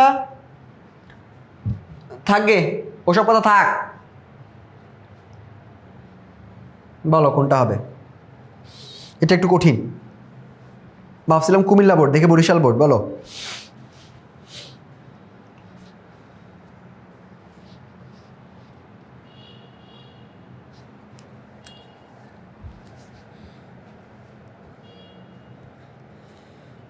এটা হচ্ছে অলংকার, ঠিক আছে? একই ধরনের থাকবে। ও কিন্তু ডাইরেক্ট বলতে পারতো ওসব কথা থাক, বলতে থাকবে মানে ওদেরকে এটাতে বলতেছে যে থাকবে, এটা বাদ দাও, ঠিক আছে? এটা আর বলতে হবে না। জ্বালা তোমাকে নিয়ে আর পারি না, এবারে কোনটি ব্যবহৃত হয়েছে? অনুকার, সমুচ্চয়, অনুসর্গ, আবেগ। দেখছো, তোমাকে নিয়ে আর পারি না, সো আমরা এটা স্পষ্ট দেখতেছি জ্বালাযুক্ত শব্দ আছে, ঠিক আছে? অনুসর্গের দিকে আমরা যাবই না, যদিও এখানে আমরা অনুসর্গ চাইলে খুঁজতে পারো তোমরা এখানে, বাট আমরা জ্বালাটাকে একদম শুরুতে দেখতে পাচ্ছি, সেটা একটা আবেগযুক্ত বাক্য, সো এটাকে আমরা আবেগকে দাগাই দিব। নিচের কোন বাক্য অলংকার আবেগ? দেখছো অলংকার আবেগটা কত ইম্পর্টেন্ট। বাহ, চমৎকার লিখেছো। আরে কখন এলে, যাগ্গে, ওসব কথা বাদ দাও, একটু আগে আমরা এটা দাগাইছি। সঠিক উত্তর হচ্ছে যাগ্গে ওসব কথা থাক, যাগ্গে ওসব কথা থাক, এটা হচ্ছে কারেক্ট অ্যান্সার। সো অলংকার আবেগটা তোমরা একদম, ভাইয়া আমার কথা হচ্ছে অলংকার আবেগটা মুখস্থ করে ফেলতে হবে। শুধু অলংকার আবেগ না, আমরা কিন্তু একটু আগে সিদ্ধান্ত আবেগ থেকে প্রশ্ন আসতে দেখলাম। শুধুমাত্র সিদ্ধান্ত আবেগ না, যতগুলো আছে শব্দগুলোর মধ্যে এই কয়েকটা খুবই ইম্পর্টেন্ট। সো এরই মধ্য দিয়ে আমাদের অনুসর্গ, যোজক, আবেগ, এই 3টা টপিক আমরা আবেগটা শেষ করলাম। এবং আবেগের অংশটাতে কিন্তু আমরা খুব স্পষ্টভাবে পড়েছি যে আবেগ থেকে কিছু ছোট ছোট জায়গা আছে, ওই ছোট ছোট জায়গা থেকে ওরা বারবার প্রশ্ন করে থাকে। আমরা এবারে দেখব নির্দেশক। নির্দেশক আমরা অনেকগুলো জায়গায় পড়েছি, কিন্তু আমরা জানি না নির্দেশকের প্রশ্নগুলো ঠিক কীভাবে পরীক্ষায় আসে। নির্দেশক কিন্তু তোমার এসএসসি পরীক্ষার জন্য বেশ গুরুত্বপূর্ণ। যদি একদম সব থেকে গুরুত্বপূর্ণ নাও হয়, তুমি যদি গুরুত্বপূর্ণ কয়েকটি টপিকের নাম লিখো, সেই টপিকের মধ্যে নির্দেশক কিন্তু চলে আসবে। চলো আমরা একটু নির্দেশকগুলো সম্পর্কে দেখে নিই, যেটা বাংলা ব্যাকরণের একটি গুরুত্বপূর্ণ টপিক। এসএসসি পরীক্ষায় এখান থেকে তোমাদের প্রশ্ন কমন আসার সম্ভাবনা রয়েছে। সো নির্দেশকটা আমরা একটু প্রথমে যদি বোঝার চেষ্টা করি, নির্দেশকের সংজ্ঞাটা খুবই সহজ, খুব আমাদের প্যাচে পড়তে হয় না। আমরা জানি যে নির্দেশক হচ্ছে শব্দের শেষে যুক্ত হবে এবং ওটাকে নির্দেশ করবে। আমরা আর্টিকেল পড়ছি না, তোমরা অনেক আর্টিকেল পড়ছো, ইংলিশে অবশ্যই আর্টিকেল পড়ছো। সো আমরা নির্দেশকগুলো একটু যদি দেখি, তার সাথে সম্পর্কিত আছে। সো নির্দেশক হচ্ছে টা, টি, খানা, মানে কোনো একটা জিনিসকে তুমি যখন নির্দিষ্ট করে দাও, যেমন মানুষটি, ঠিক আছে? তারপর তুমি যদি বলো কলমটি,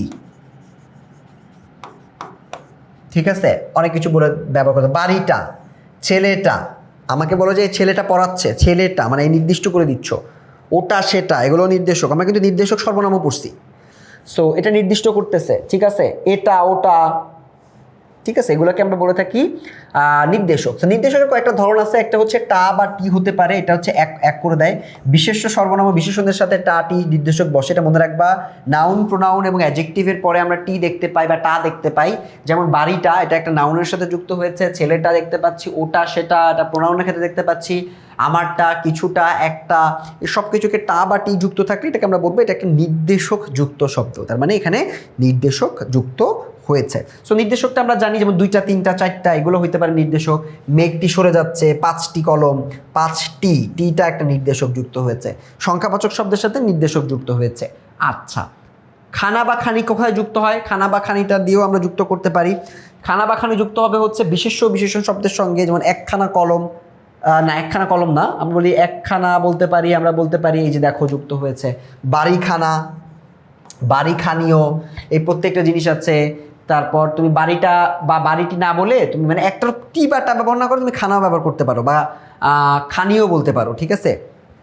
বইখানা দাও বলো না, সো খানাটাও একটা নির্দেশ করে দেয়, নির্দেশ করে, এটা নির্দেশ করে যে ওই বইটাই দিতে বলতেছে, ওই নির্দিষ্ট বইটাই দিতে বলতেছে।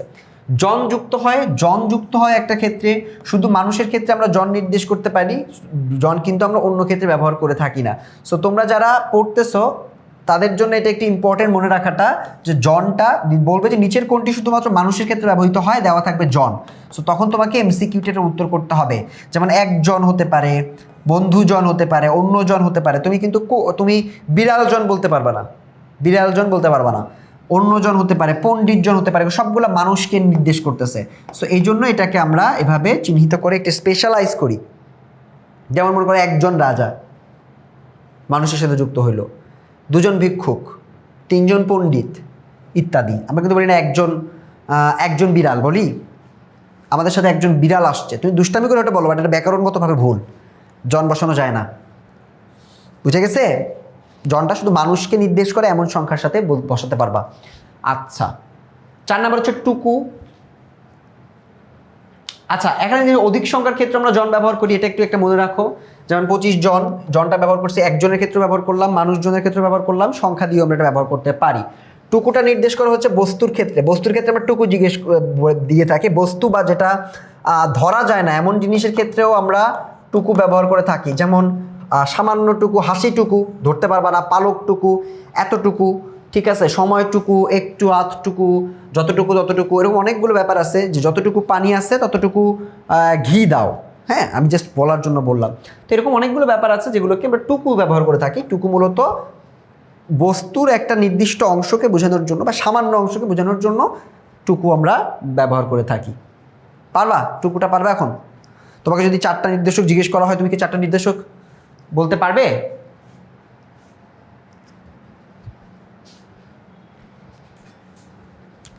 আশা করতেছি তোমরা 4টাই বলতে পারবা, ঠিক আছে? তারটা একটু ঠিক করে নি যাতে আমাকে তোমরা দেখতে পাও ঠিকঠাক।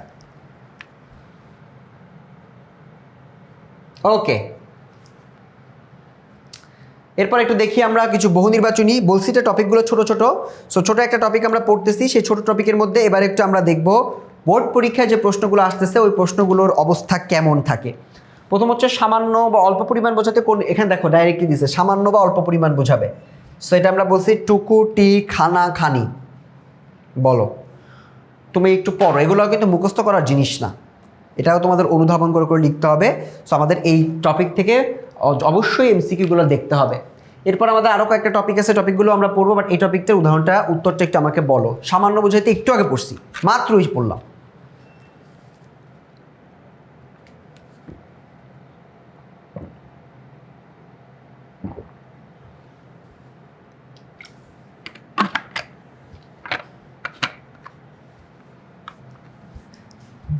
কি হবে উত্তর এটা বলো।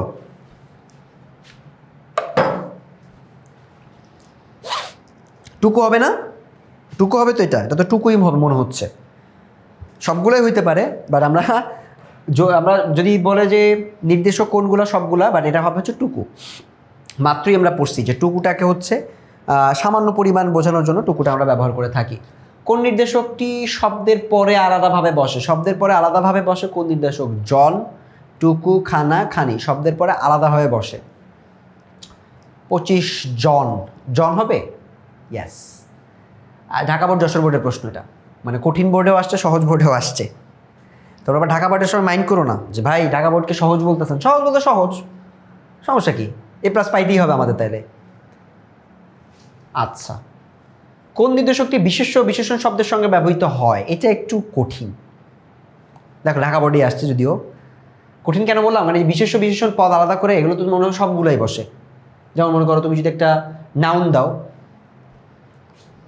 মানুষ, জন হয়। কিন্তু জনটা তো শুধু মানুষের ক্ষেত্রে ব্যবহৃত হতে পারে, ঠিক আছে? বিশেষণের ক্ষেত্রে ব্যবহৃত হতে পারে। শুধুমাত্র কোন নির্দিষ্ট বিশেষণ শব্দের সাথে বসে, এটা আমরা টা পড়ছি, খানা পড়ছি, টুকুও পড়ছি। টুকু হবে না মনে হয়, না? খানা, ইয়াস। টা অথবা টায়ের বদলে আমরা খানা ব্যবহার করে থাকি, টাটি এবং খানাটা খানি ব্যবহার করে থাকি। সো শুধুমাত্র বিশেষণ যদি আমি বলি, সেটার ক্ষেত্রে তুমি খানাটা দাগায় দিবা, ঠিক আছে? এটা হচ্ছে ঢাকা বোর্ডে আসছে। এই প্রশ্নটা একটু কঠিন ছিল, এর উত্তরটা খানা হবে। আচ্ছা, খানাখানি নির্দেশক কোন কোন শব্দের সঙ্গে বসে? একই ধরনের প্রশ্ন। খানা ও খানি এই দুইটা, এটা দুইটার ক্ষেত্রে বসবে, দুইটার ক্ষেত্রে যে কোনো দুইটা। বলো, সর্বনাম ছিল নাকি ছিল না? বিশেষণ মাত্রই পড়লাম না? ইয়াস, বিশেষণ মাত্র যেটা পড়ছো এটা একই উত্তর। বিশেষ্য ও বিশেষণ এটা হচ্ছে খানা বা খানি, ঠিক আছে? আমরা একটু আগে কিন্তু পড়তেছিলাম এটা, খানা বা খানি। এই ক্ষেত্রে আমরা এটাকে যুক্ত করতে পারি, খানা বা খানি, ঠিক আছে? এটা নির্দেশক বিশেষণের সাথে এটা যুক্ত হয়ে থাকে। শুধু মানুষের বেলায় কোন নির্দেশক ব্যবহার করা হয়? মানুষ ছাড়া অন্য কোনো কিছুতে ব্যবহার করা যায় না। বলো, শুধু মানুষের বেলায় এটা কোনটা ব্যবহার করা যায়?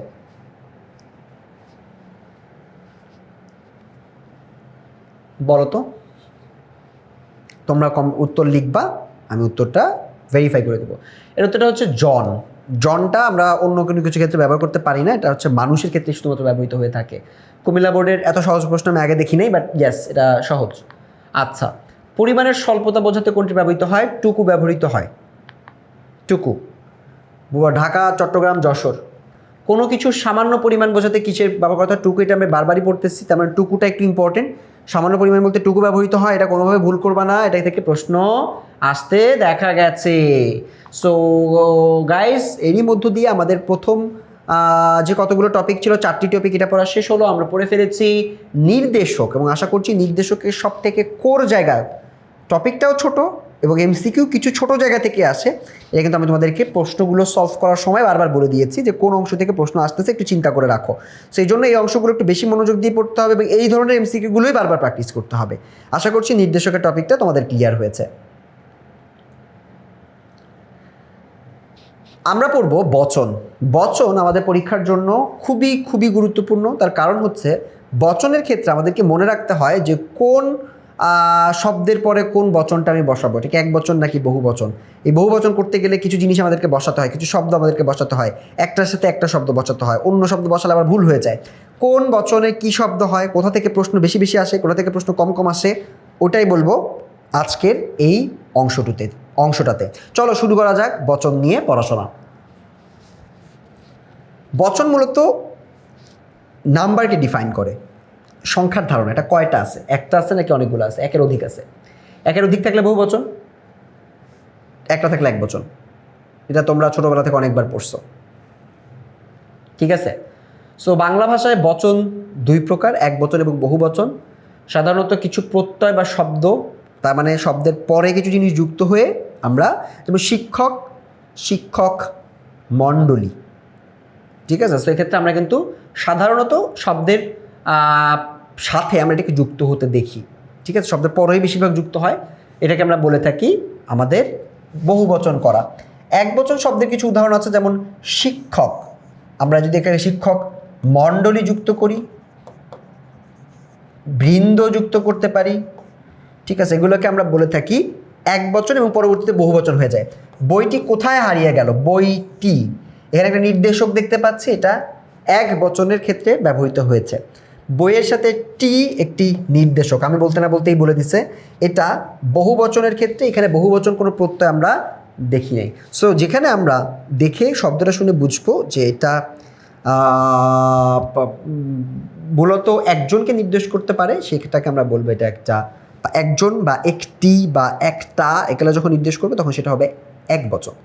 যখন এটা মাল্টিপল জিনিসকে নির্দেশ করতে থাকবে, এটাকে আমরা বহু বচন বলে চিহ্নিত করব। উদাহরণটা ক্লিয়ার? এগুলো তোমাদের বইয়ের জিনিসপত্রই, বাট তোমাদেরকে নতুন করে জাস্ট রিভিশন করিয়ে দিচ্ছি যাতে করে তোমরা এটা ক্যাচ করতে পারো। সো এখানে দেখো বহুবচন শব্দের কিছু উদাহরণ আমরা একটু দেখব। বহুবচন কীভাবে করছে এটা একটু আমরা দেখার চেষ্টা করব। সো আমাদের দেখো পাখি রা যুক্ত হয়েছে, ঠিক আছে? পাখি রা কেন যুক্ত হয়েছে? এটা বহুবচন, অনেকগুলো পাখি, অনেক। কলমগুলোর, কলমের ক্ষেত্রে গুলো যুক্ত হতে পারে। এখানে প্রথম বাক্যে পাখি শব্দের সাথে রা যুক্ত হয়েছে এবং পাখিরা হয়ে গেছে, একইভাবে গুলো যুক্ত হয়েছে, প্রত্যয় যুক্ত হয়ে এটা মোরললেস বহুবচন। আমরা বহুবচন করতে পারি তো আমরা সবাই, তাই না? এটা তো আমাদের বেসিকে কোনো ঘাটতি নাই। লিমন ভাইয়া এটার বেসিক পারি, এটা বেসিকে বোঝানোর দরকার নাই, আপনি প্রশ্ন বোঝান, এটা তোমরা অনেকে বলতে পারো, তাই না? এটা তোমরা অনেকেই বলতে পারো। সো আমরা যখন বহু নির্বাচনী সলভ করব তখনই মূলত আমাদের মেইন পড়াটা এই অধ্যায়ে, বুঝছো? যখন আমরা বহু নির্বাচনী পড়বো তখনই মূলত আমাদের এই অধ্যায়ের মেইন পড়াটা, সেটা হলো যে উত্তরটা আসলে কি হবে সেটা খুঁজে বের করতে হয় আমাদের। সো এখানে আমরা রা, এরা, গুলি অনেক কিছু আমরা প্রত্যয় যুক্ত হইতে দেখি, এক বচন থেকে বহু বচন বানাই। যেমন প্রথম হচ্ছে রা হইতে পারে, এরা হচ্ছে ভাইয়েরা হতে পারে, শিক্ষকেরা, শিক্ষক বৃন্দ হয়, শিক্ষক মণ্ডলী লিখে থাকে, বাট এরা আমরা লিখে থাকি। গুলো, কলমগুলো পড়লাম, গুলি, কলমগুলিও পড়লাম, বইগুলি আমরা পড়ি, ঠিক আছে, খেলনাগুলি আমরা পড়ে থাকি। দের হয়ে থাকে, দের, শিক্ষকদের আমরা একটু আগে পড়ছি, সেটাও হতে পারে, ঠিক আছে। গুলোর ক্ষেত্রে আমরা এই উদাহরণগুলো একটু দেখে নিব এক নজরে সবাই। বইয়ে আসছে, বাট বইগুলো হয়তো সবসময় দেখা হয় না, এখান থেকে দেখো। ভিডিওটা যেহেতু আজকে দেখতে আসছো, এমসিকিউ পড়ার জন্য আসছো, এক নজরে এটাকে পড়ে নাও, তারপর উত্তর করো, দেখো তুমি পারতেছো কটা।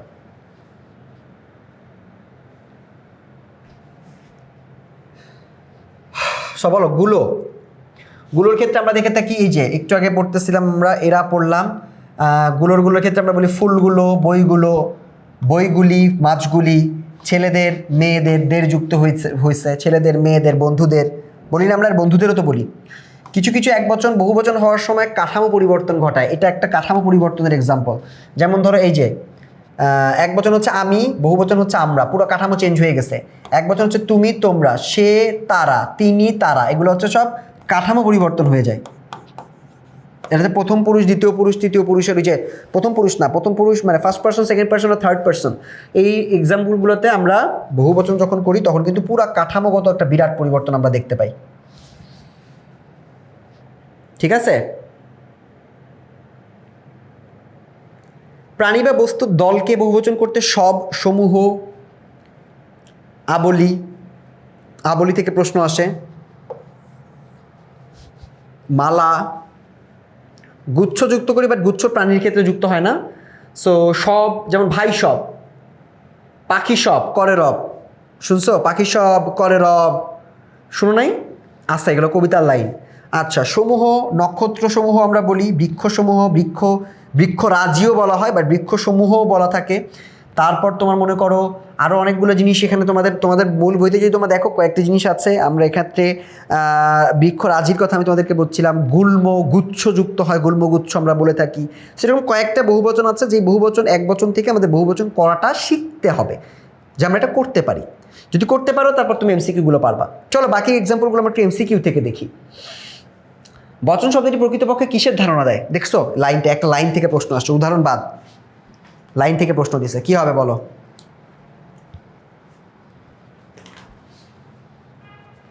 এটা একটা লাইন থেকে প্রশ্ন দিয়েছে।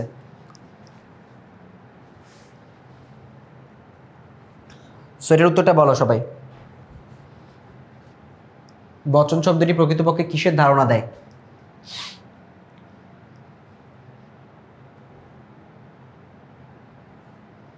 বচন হচ্ছে সংখ্যার ধারণা দেয়, আমরা বলছিলাম, এটা ঢাকা বোর্ডের প্রশ্ন। আচ্ছা, ব্যাকরণে কোন পদের সংখ্যাগত ধারণা প্রকাশের উপায়কে বচন বলে? সংখ্যাগত ধারণা কোন পদের, এটা একটু চিহ্নিত করতে হবে। বিশেষ্য, সর্বনাম, বিশেষ্য, বিশেষণ, দুইটা ছিল নাকি তিনটা ছিল বলো? সর্বনাম ও ক্রিয়া, সর্বনাম এবং বিশেষণ, মানে পদের সংখ্যাগত ধারণা প্রকাশের উপায়কে বচন বলে। বচন আসলে কোন কোন পদে আমরা করে থাকি? নাম কি আছে? বিশেষ্য ও সর্বনাম, ঠিক আছে, এগুলো ক্ষেত্রে আমরা করে থাকি। পাখিগুলো,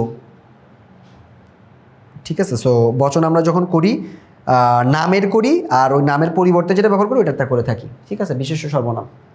আচ্ছা, কোন দুটি পদের বচনভেদ হয়? বিশেষ্য ও সর্বনাম। একটু আগের প্রশ্ন, একই প্রশ্ন রিপিটেড হয়, মানে রিপিটেড না, মানে এটা অন্য বোর্ডে আসছে, অন্যভাবে ঘুরে আসছে। বচন অর্থ কি? সংখ্যার গণনা, গণনার ধারণা, ক্রমের ধারণা, পরিমাণের ধারণা। তোমরা বলতে পারো এটার উত্তর।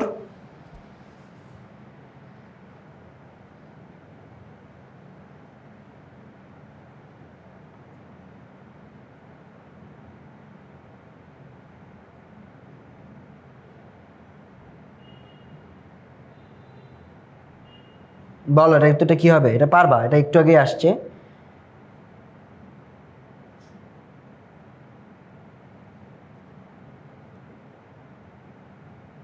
কী হবে উত্তর এটার? এটা পারবা? এটার উত্তরটা হচ্ছে সংখ্যার ধারণা। ঠিক আছে,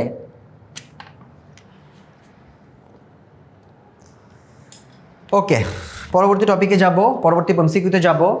মানিপক্ষের বহুবচন করার সময় কিচের কোন লগ্ন যুক্ত করা হয়?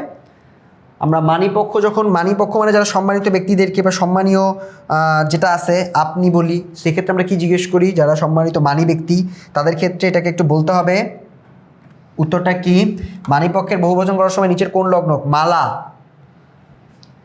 আবলি, সমূহ, বর্গ, পরিবার বর্গ বলি, পরিবার বর্গ, সো বর্গ বলি, এটা বর্গটা হচ্ছে কারেক্ট অ্যান্সার। বুঝতে পারলাম তাহলে বর্গটা। আচ্ছা, পরেরটা, মানিপক্ষের বহুবচন করার সময় নিচের কোন লগ্ন ব্যবহৃত হয়? এই একই প্রশ্ন একটু ঘুরে আসছে, সিলেট বোর্ডে এইভাবে আসছে, আর আমরা দেখতে পাচ্ছি বরিশাল বোর্ডে অন্যরকমভাবে আসছে। সো এটা হচ্ছে মানিপক্ষের বহুবচন করার সময় আমরা দেখি শিক্ষক গণ, শিক্ষক বৃন্দ, এবং আমরা বর্গ, পরিবার বর্গ, আমরা এটাকে ব্যবহার করে থাকি, অতিথিবর্গও বলি আমরা, মনে হয় বলি অতিথিবৃন্দ বলি, সরি। সো বৃন্দ কিন্তু এখানে আছে। সো এগুলাকে কিন্তু আমরা মূলত লগ্নক বলি কেন? শব্দের সাথে যেগুলো ব্যবহৃত হয় এটা হচ্ছে লগ্নক। লগ্নকের অনেকগুলো ধরন আছে। সো আমরা বচনটা বহুবচন করার জন্য গণ, বৃন্দ, বর্গ এইরকম লগ্ন যুক্ত করে এটা করে থাকি। বুঝতে পারছি? আচ্ছা, পরেরটার উত্তরটা দাও। মানিপক্ষের বহুবচনে কি লগ্ন ব্যবহৃত হয়? একটু আগে পড়লাম, গণ পড়ছিলাম না? হ্যাঁ, গণ। সিলেট বোর্ডের একই বোর্ডের ভিন্ন ভিন্ন প্রশ্ন ঘুরে ঘুরে আসতে থাকে। রচনা শব্দটির বহুবচন কোনটি? রচনা, রচনা বৃন্দ, রচনা সোনারাশি, রচনা রাশি হবে এটা, রচনা বলি, রচনা সকল। এটা তোমাদের বলতে হবে। এটার উত্তর আমার স্টুডেন্টরা দিবে, আমি দিব না।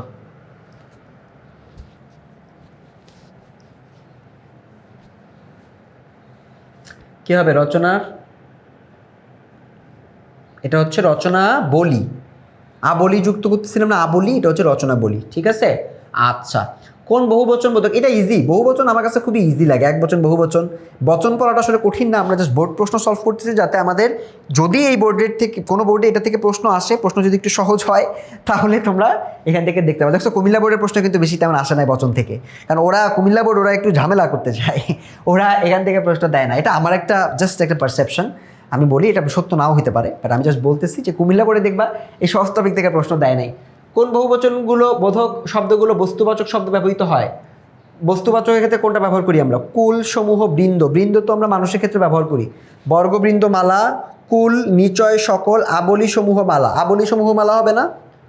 ইয়েস, দেখছো, পাস, লিমন ভাইয়া পাস। পর্বত শব্দের বহুবচন কি? পর্বত, মালা, পুঞ্জ, গুচ্ছ, সমূহ। তোমরা একটু পর্বতকে কিভাবে বলো তোমরা নিজেরা দিবা, চিন্তা করো তো, পেয়ে যাবা নিজেরাই উত্তর। বলো তো কি হবে?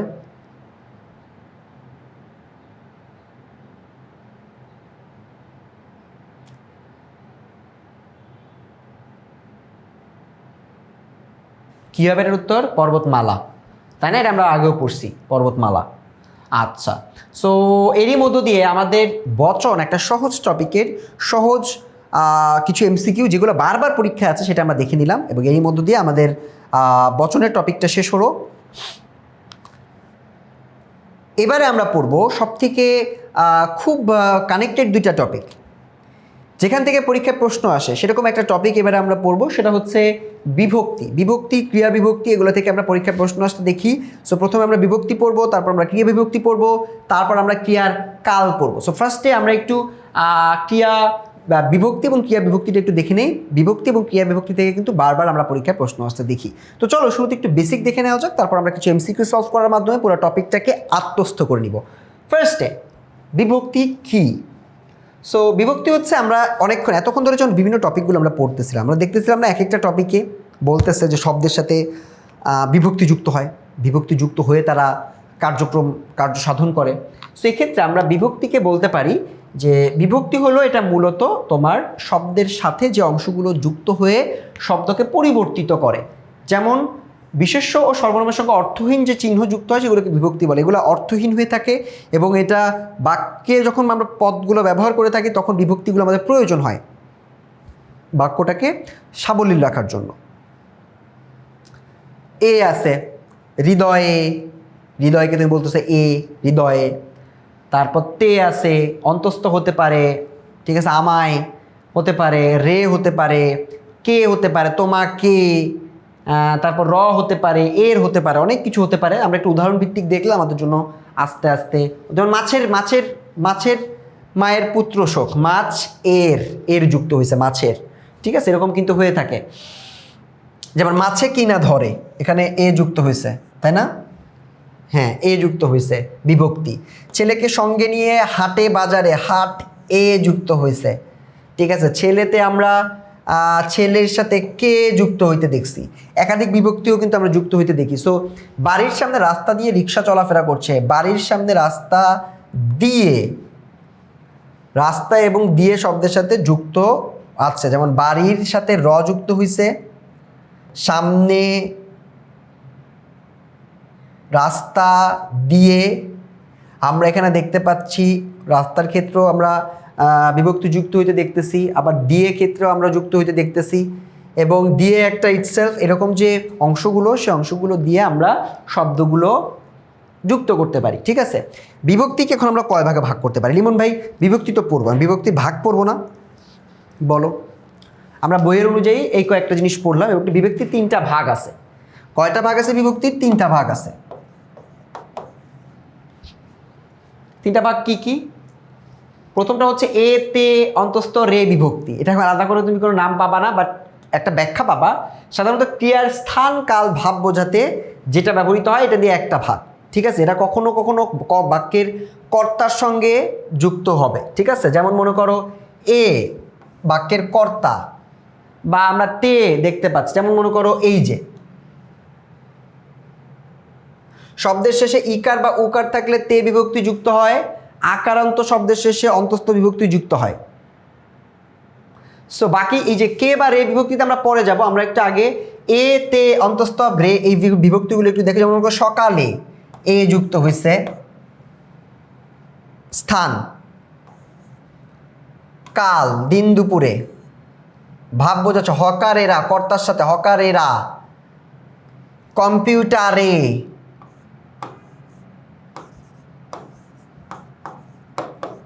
এগুলাকে আমরা দেখতে পারবো হাতিতে, বালিতে, মধুতে, আলুতে। এগুলো সব আমাদের শব্দের শেষে ইকার বা উকার থাকলে, হাতি আছে, সো হাতিতে এটা তে যুক্ত হয়েছে আমার। তারপর হচ্ছে বালতিতে তে যুক্ত হয়েছে, এই তেটা নিয়ে আমরা কথা বলতেছি। সো আমরা মূলত প্রথম পদটার মধ্যে 4টা পাবো, এ পাবা, তে পাবা, অন্তস্থ পাবা, রে পাবা। এই তেটা যুক্ত হচ্ছে যদি তোমার ইকার বা উকার থাকে, সেক্ষেত্রে তুমি এটা পাবা মধুতে, আলুতে, এগুলো তুমি দেখতে পাচ্ছ। এইটা হচ্ছে এখান থেকে ব্যাখ্যা করতেছিলাম আমরা। আর প্রথমে আমরা দেখছি স্থানের ক্ষেত্রে সকাল এ যুক্ত হয়েছে, দিন দুপুর এ যুক্ত হয়েছে, হকারে রা যুক্ত হয়েছে, ঠিক আছে, কম্পিউটার রে, রাগ এ যুক্ত হয়েছে। এগুলো সব হচ্ছে প্রথম ভাগের। এই ভাগ থেকে প্রশ্ন আসে না, নাম নাই যেহেতু প্রশ্ন আসবে না। বাট এটা বলতে পারে যে স্থানকাল এটা বোঝাতে কি ব্যবহৃত হয়, তখন আমাদের এই 3টা নাম দিতে হবে, ঠিক আছে। আকার থাকলে অন্তস্থ যুক্ত হয়, আকারান্ত বা আকারের শেষে যদি যুক্ত হয়, যেমন ঘোড়ায় সভায় যাচ্ছি অন্তস্থ যুক্ত হয়েছে, টাকায় টাকা মিলে, টাকায় অন্তস্থ মিলিত হয়েছে, ঠিক আছে। একার থাকলেও আমরা অন্তস্থ যুক্ত হইতে দেখি, ঠিক আছে। সেগুলোকে আমরা জাস্ট শব্দগুলোকে একবার মনে রাখলেই আমাদের হবে। এখানে প্রশ্নটা আসে হচ্ছে নিচের কোনটা বিভক্তিযুক্ত শব্দ, বিভক্তি চিহ্নিত করতে, এভাবে প্রশ্নটা বেশি আসে। কে বা র বিভক্তি, এটা হচ্ছে বাক্যে গৌণ কর্মের সঙ্গে সাধারণত কে, এটা মনে রাখতে হবে। এই লাইনটা বাক্যে গৌণ কর্মের সঙ্গে কোনটা যুক্ত হয়, এই লাইন থেকে এমসিকিউ আসে। যেমন মনে করো মিটুকে, সায়ন্তকে, আমাকে, আমারে, এগুলো হচ্ছে গৌণ কর্মকে বিভক্তি বোঝাতে। কিয়া কাকে, আচ্ছা কাকে, আমার গৌণ কর্মতে একটা পড়ছি। তোমার ক্রিয়াকে যদি কে দিয়ে প্রশ্ন করা হয়, সে কে প্রশ্নের উত্তরের ক্ষেত্রে আমরা প্রশ্ন করলে যে উত্তর পাওয়া যায় তার সঙ্গে বিভক্তি যুক্ত হবে, ঠিক আছে। আমার, আমাকে, কাকে, এই প্রশ্নটা যদি তুমি করো তাহলে সে বলবে মিটুকে, সায়ন্তকে, আমাকে, আমারে, কাকে দিতে হবে, আমারে দেন। সেটা হচ্ছে কে বা রে বিভক্তি। র এর এর এটা যুক্ত হবে বাক্যের মধ্যে পরবর্তী শব্দের সঙ্গে সম্পর্ক বোঝাতে। ঠিক আছে, যেমন মনে করো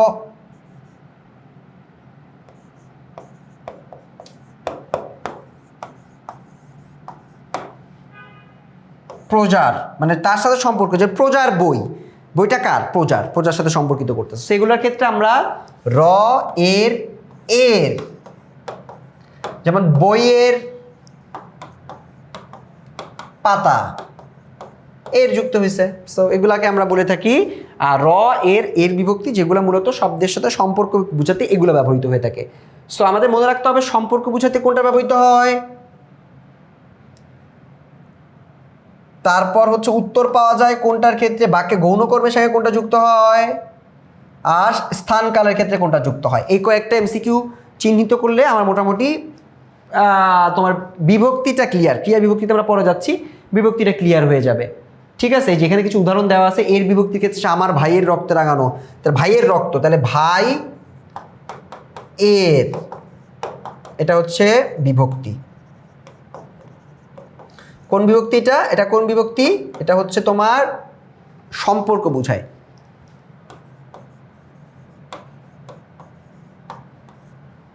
ঠিক আছে, বুঝে ফেলছি, এইটুকুই। ক্রিয়া বিভক্তিটা আমরা একটু বিস্তারিতভাবে পড়বো, বা আমরা আগে একটু বিভক্তিটা পড়লাম। সো বিভক্তিটার কয়েকটা এমসিকিউ একটু আসলে প্র্যাকটিস করি, দেখে নেই। আমাকে ক্ষমা করো, বাক্যের গৌণ কর্মে কোন বিভক্তি? গৌণ কর্মে আমরা জানি যে একটা দেখেছিলাম কে ছিল আর কি রে ছিল নাকি? হ্যাঁ, এই যে কে রে বিভক্তি। সো এটা আমরা দেখতে পাচ্ছি আমাকে, রেটা হতো, বাট রেটা তো ওই আমাকে বাক্যে তো নাই, সো এটা আমাকে হবে। বুঝছি, আসি, বুঝতে পারছি সবাই?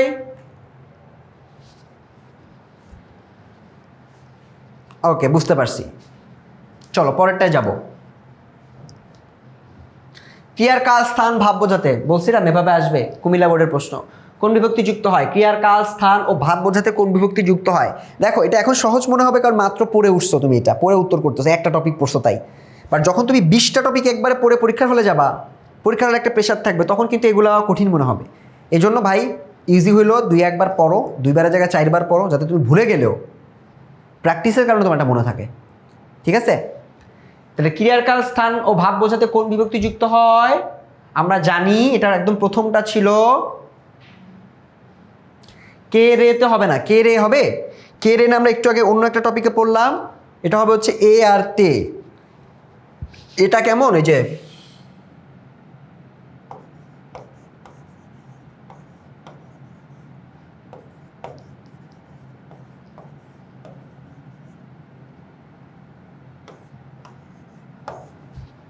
তাই না, পারতেছি।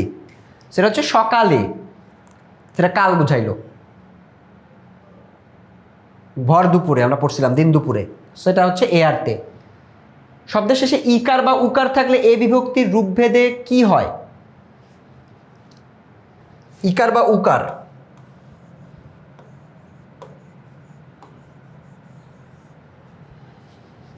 পড়ছিলাম এক্সাম্পলটা, বলো কি হবে? আলু এর, পড়ছো কখন এরকম? আলু এ, আলু কে, আলুতে, কোনটা হবে? তোমরা বলবা উত্তরটা, আমি জাস্ট দাগাই দিব। এগুলো পারার কথা, বেসিকে পড়ে আসছি আমরা, এটা আমরা বেসিকেই পড়ে আসছি, তাই না?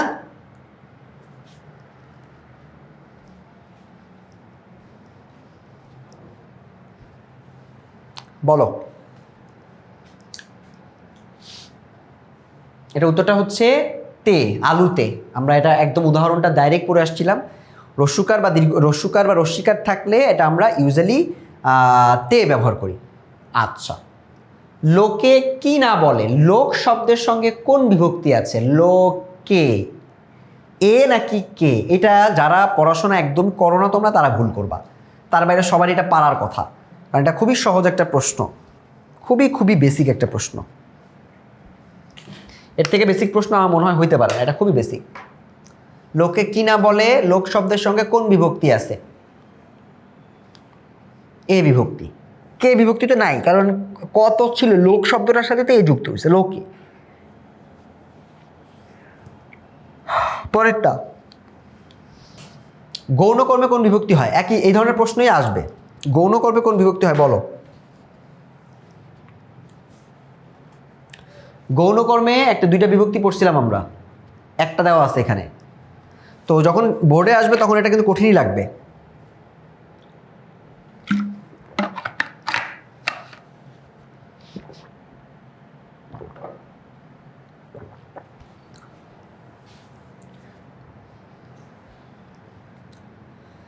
বলি তো, সবাই উত্তর বলি।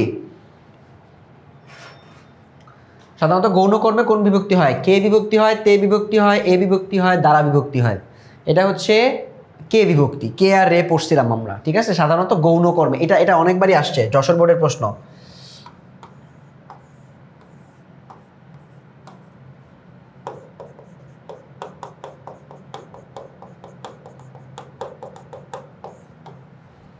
ওকে,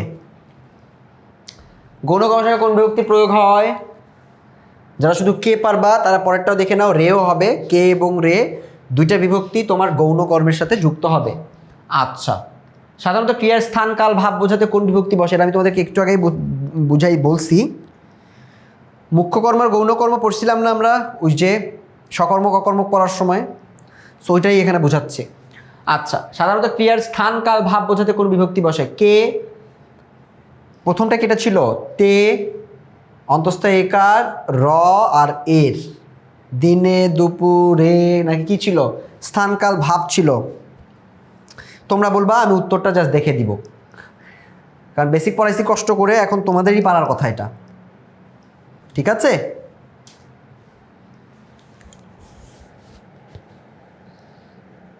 বলো, স্থানকাল এটা দিয়ে তোমরা কি অ্যান্সার করবে? স্থানকাল ভাব বোঝাতে কোন বিভক্তি বসে? এটা কিন্তু আমরা উত্তরে তখনই দেখিয়েছিলাম, তে আর অন্তস্থ একার, ঠিক আছে। এটা তোমরা পাবা, আমরা উদাহরণে কিন্তু একটু আগে সলভ করে আসি, দিনাজপুর বোর্ডের প্রশ্ন, সুতরাং এটা অবশ্যই অবশ্যই দাগিয়ে রাখবা বইতে।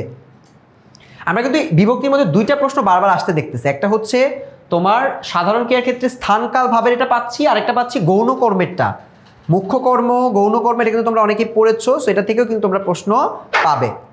আচ্ছা, পরেরটায় যাই, 8 নম্বরে যাই। 8 নম্বর হচ্ছে কার চিহ্ন নেই এমন শব্দের শেষে কোন বিভক্তি হয়? কার চিহ্ন নেই এমন বাক্যের শেষে, শব্দের শেষে কোন বিভক্তি যুক্ত হয়? আমরা কিন্তু লাইনটা সরাসরি পড়েছিলাম, তোমরা একটু উত্তরটা বলো। তোমরা বললে আমি উত্তরটা দাগিয়ে দিব, ঠিক আছে? আমার কাজ হচ্ছে আজকে এখানে উত্তর দাগায় দেওয়া।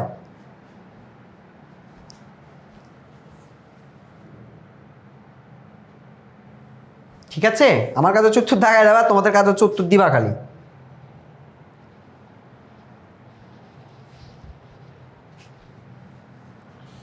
বলো, এর উত্তরটা হচ্ছে এর। কার চিহ্ন নেই এরকম সাথে হলে মানে পুরো এর যুক্ত হয়, ঠিক আছে। এর উদাহরণ আমরা দেখতেছিলাম, 8টা MCQ ছিল এটাতে। সো গাইস, এরই মধ্য দিয়ে আমাদের ক্রিয়ার, আমরা বিভক্তিতে, ক্রিয়া বিভক্তিতে যাই নাই, এরই মধ্যে দিয়ে আমাদের বিভক্তি পড়া শেষ হলো। আমরা বিভক্তির কোন অংশ থেকে বেশি প্রশ্ন সেটা আমরা চিহ্নিত করতে পেরেছি, কোন উদাহরণগুলো থেকে প্রশ্ন আসে, প্রশ্নের ধরনটা কি, প্যাটার্নটা কি, এটা কিন্তু আমরা শিখে ফেলেছি। এইবারে আমরা একটু দেখার চেষ্টা করব যে ক্রিয়া বিভক্তি কিভাবে কাজ করে।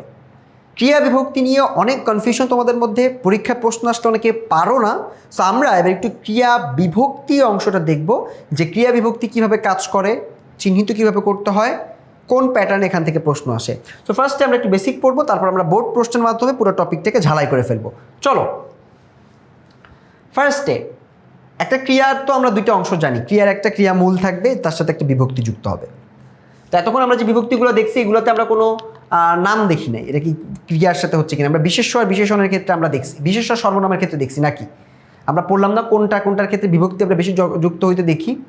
সো আমরা এই যে একটু আগে একদম পুরোতে যদি আমি একটু আগের স্লাইডটা একটু গিয়ে দেখাই দিয়ে আসি,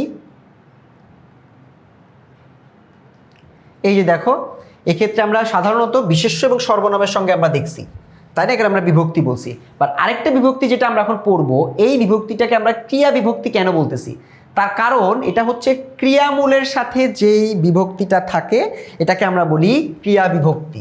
তো একটা শব্দকে যদি তুমি ভাঙো, মনে করো এক্স ওয়াই এই দুইটা মিলে একটা শব্দ, এটাকে তুমি বাংলায় একটা পাচ্ছ এক্স, একটা পাচ্ছ হচ্ছে ওয়াই।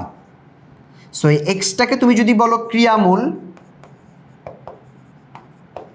তাহলে ওয়াইটাকে তুমি বলবা হচ্ছে বিভক্তি, এবং এই বিভক্তিটাকে তুমি বলতে পারো ক্রিয়া বিভক্তি। আমরা কি বুঝতে পারছি?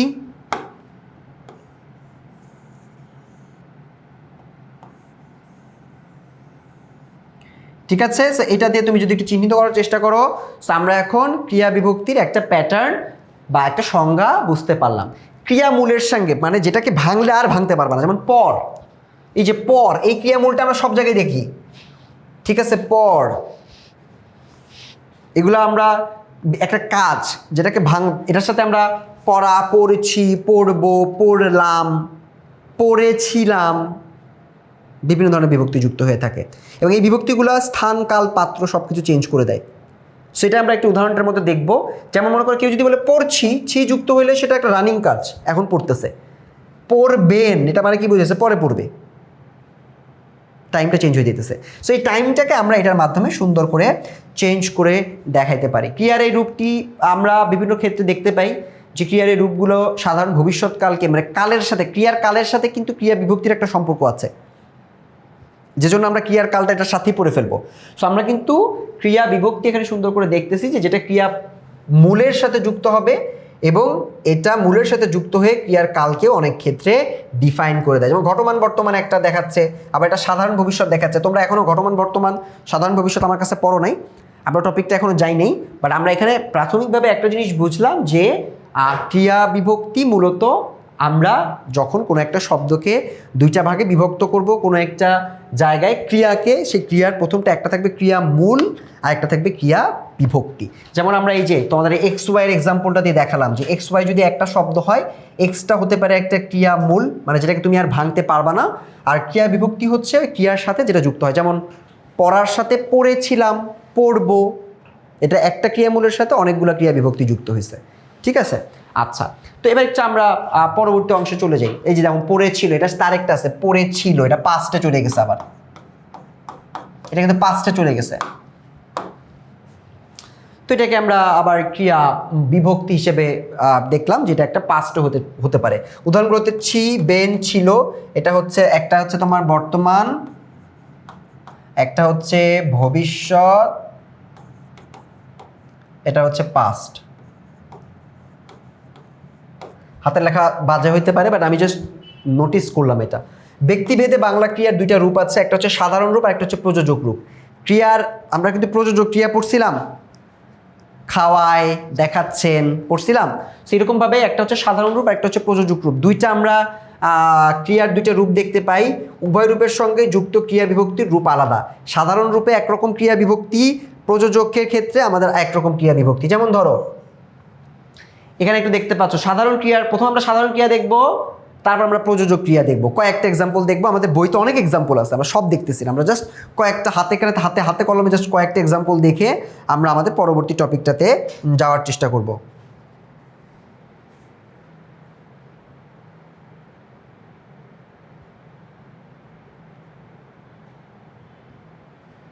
ঠিক আছে, তো উদাহরণগুলো একটু আমার সাথে দেখো, তোমার বইতে আছে, তুমি চাইলে বই থেকে বিস্তারিত দেখতে পারো। বাট আমরা একটু এখানে দেখি যে দেখো কাল বা পক্ষ কিভাবে ওরা নির্ধারণ করে। এগুলো আমরা এখনো ডিটেলসে পড়ি নাই, সাধারণ কোনটা, ঘটমান কোনটা, পুরা ঘটিত কোনটা, অনুজ্ঞা কোনটা, এগুলো আমরা এখনো দেখা শুরু করি না, আমরা এটা দেখবো। বাট তার আগে আমাদেরকে সাধারণ ক্রিয়া তুমি যদি একটু বলো, যেমন মনে করো এটা হচ্ছে করি, ই যুক্ত করছো, ছি যুক্ত করলে হয় করছি, এসি যুক্ত করলে হয় করেছি, আর অনুজ্ঞা বর্তমানে এটা হয় না। তুমির ক্ষেত্রে আমরা এর বর্তমানের ক্ষেত্রে আর কি দেখতেছি, তুমির ক্ষেত্রে তুমি এটা চেঞ্জ হয়ে যায়, ই এর ক্ষেত্রে তুমি কিন্তু এটা চেঞ্জ হয়ে যায়। তুমি করি, এটা হচ্ছে তুমি করো, তুমি করছো, তুমি করেছো। ঠিক আছে, তুমি করো, এটা বলতেছে। তুই এর ক্ষেত্রে ইস যুক্ত হয়, এটা কিন্তু আলাদা হয়ে যাচ্ছে, ছিস যুক্ত হয়, ছেয়ের জায়গায় ছিস, করেছিস, করছিস। তারপর এচিস যুক্ত হলে করেছিস, আর ইস হচ্ছে তুই এটা করিস। অনুজ্ঞা মানে হচ্ছে ফিউচারিস্টিক কথাবার্তা, যেটা তুমি বর্তমান প্রেক্ষাপটের সাথে তুলনা করো। এ হচ্ছে যুক্ত হয় সে করে, সে করছে, সে করেছে, সে করুক। তাকেই এখানে ডেডিকেট করে দেওয়া হচ্ছে যে এটা সেই করুক। আপনির ক্ষেত্রে বলতে পারেন এন যুক্ত হয়, এটা হচ্ছে করেন, আপনি করছেন মানে রানিং আছে, করেছেন ঘটমান পুরাঘটিত বর্তমান মানে পাস্ট না, এটা কিন্তু ঘটে গেছে এমন কাজ। আর একটা হচ্ছে আপনি করুন। আর আমরা যদি একটু প্রযোজক ক্রিয়ার দিকে যাই, প্রযোজক ক্রিয়া আর সাধারণ ক্রিয়া, এটা হচ্ছে অ্যাক্টিভিটিটা আমার সাবজেক্টই করতেছে। আমরা পড়ছিলাম না সাধারণ ক্রিয়া আর প্রযোজক ক্রিয়া, তো পড়ছি আমরা।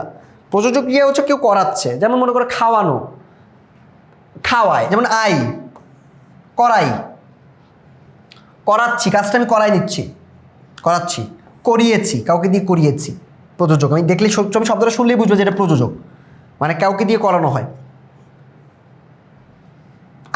আও এর ক্ষেত্রে তুমি, তুমির ক্ষেত্রে বলো যে তুমি এটা কাজটা কাউকে দিয়ে করাও, কাউকে দিয়ে করাচ্ছ, করানো হয়ে গেছে, করিয়েছ, করিও বা করাও, মানে ফিউচারিস্টিক তোমাকে একটা সাজেশন দিচ্ছে। আসো, তুই এর ক্ষেত্রে করাস, করাচ্ছিস, করিয়েছিস, করাস। মা শিশুকে চাঁদ দেখাচ্ছেন, এই যে এখানে আছে দেখাচ্ছেন, এটা একটা প্রযোজক ক্রিয়া, আমরা পড়ছিলাম না, মা শিশুটিকে চাঁদ দেখাচ্ছেন। সো এরকম জিনিসপত্রকে আমরা মূলত প্রযোজক, একটা হচ্ছে সাধারণ ক্রিয়া সাথে থাকলে সাধারণ ক্রিয়া বিভক্তি, আর প্রযোজকের সাথে থাকলে প্রযোজক ক্রিয়া বিভক্তি, দুটো কিন্তু একরকম না। প্রযোজক ক্রিয়ার সাথে যদি তুমি মনে করো করাও, এর সাথে তুমি যদি বলো ই যুক্ত করো শুধু, এই যে এরকম করি, হবে না, তোমাকে যুক্ত করতে হবে করাই, আই যুক্ত করতে হবে, শুধু ই যুক্ত করলে হবে না, প্রযোজক ক্রিয়ার ক্ষেত্রে আই যুক্ত হয়ে যাবে। তার মানে ক্রিয়া বিভক্তি ভার্ব, এই কর এটার সাথে তুমি একটার সাথে আই যোগ করতেছো যখন প্রযোজক, রস্যই যুক্ত করতেছো যখন সেটা সাধারণ ক্রিয়া বিভক্তি, একই জিনিস কিন্তু। সো আলাদা আলাদা ধরনের ক্রিয়া বিভক্তি ব্যবহৃত হয়ে থাকে। এই অংশে ভালো করার জন্য সবথেকে বড় উপায় হচ্ছে আমাদেরকে বেশি বেশি এমসিকিউ প্র্যাকটিস করতে হয়। তো দেখো, ক্রিয়াপদের মূল অংশকে কি বলা হয়? ক্রিয়াপদের মূল অংশকে বলা হয় ধাতু নাকি প্রকৃতি? বলো। এটাকে বলা হয় ধাতু। ক্রিয়াপদের মূলকে আমরা বলে থাকি ধাতু। এটা বিভিন্ন সময় বিভিন্ন বোর্ডে কিন্তু এই প্রশ্নটা আসছে ভাই, সো ফাঁকিবাজি করা যাবে না। আচ্ছা, ক্রিয়াপদকে বিশ্লেষণ করলে দুটি কি অংশ পাওয়া যায়? মৌলিক ধাতু ও সিদ্ধ ধাতু, ক্রিয়ামূল ও ক্রিয়া বিভক্তি, গম ও গঠ ধাতু, স্বয়ংসিদ্ধ ও মৌলিক ধাতু। দেখো, একবারে আসলে তখন পারা যায়, বাট যদি অনেক কিছু পড়ে গিয়ে তুমি এই উত্তর দাও তখন তোমার কাছে কঠিন মনে হবে। সো এটার উত্তর কি হবে বলো? ক্রিয়াপদকে বিশ্লেষণ করে কোন দুইটা অংশ পাও তুমি? মৌলিক ধাতু সিদ্ধ ধাতু না, ক্রিয়ামূল ও ক্রিয়া বিভক্তি পড়লাম না? হ্যাঁ, ক্রিয়ামূল ও ক্রিয়া বিভক্তি হবে। দাগিয়েছি, ক্রিয়ামূল ও ক্রিয়া বিভক্তি হবে এটা। পরেরটা, ক্রিয়াপদকে বিশ্লেষণ করলে কয়টি অংশ পাওয়া যায়? দুইটি। একই প্রশ্ন, দুইটা ভাগ।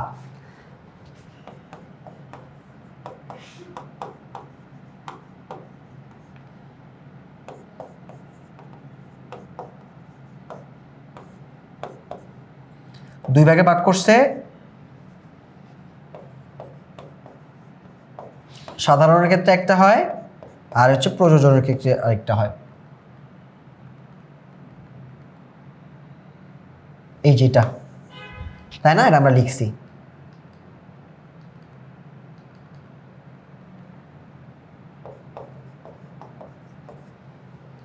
আচ্ছা, পরেরটা, রীতা বই পড়বে, এখানে ক্রিয়া বিভক্তি কোনটি? এই যে কঠিন হয়ে গেছে আস্তে আস্তে।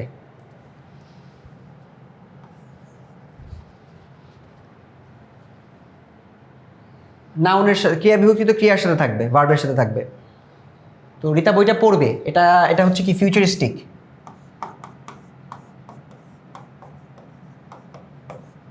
ফিউচারিস্টিক মানে পরে পড়বে। সো সাধারণ এটা হচ্ছে বে, ঠিক আছে? বে কেন বলো তো? এ কেন না? ভাইয়া পড়ব, এ এটা হতে পারতো, বাট এটার রুটটা ছিল হচ্ছে পড়ো, মনে আছে? পড়ো। সো পড়োর সাথে যুক্ত হয়েছে বে, এই জন্য এটা উত্তর হচ্ছে বে। ক্রিয়ামূলটা জানা থাকতে হবে, কয়েকটা ক্রিয়ামূল জানা থাকতে হবে। সাধারণ ক্রিয়ার পুরাঘটিত বর্তমানকালে বক্তা পক্ষের বিভক্তি কোনটি? দেখছো, শব্দগুলো কিন্তু কঠিন, বাট তুমি যদি একটু মনোযোগ দিয়ে দেখো তোমার জন্য এটা ইজি মনে হবে। সাধারণ ক্রিয়ার পুরাঘটিত, প্রথম হচ্ছে সাধারণ ক্রিয়া, প্রযোজক ক্রিয়া না, কেউ কাউকে করায় না, এটা নিজে করব, ঠিক আছে? পুরাঘটিত বর্তমান মানে যেটা হয়ে গেছে, একটু পাস্ট সাউন্ড করবে, ঠিক আছে? একটু পাস্ট সাউন্ড করবে। এটা ক্ষেত্রে কোনটা ব্যবহার করবো? বক্তা পক্ষ, মানে আমি নিজে বলতেছি, বক্তা, শ্রোতা পক্ষ না, বক্তা পক্ষ। সো করিয়েছি এরকম কিছুই আসবে, এছি, করিয়েছি, এছিলাম, এটা হইতে পারতো, বাট এটা হচ্ছে করিয়েছি, এটা হবে।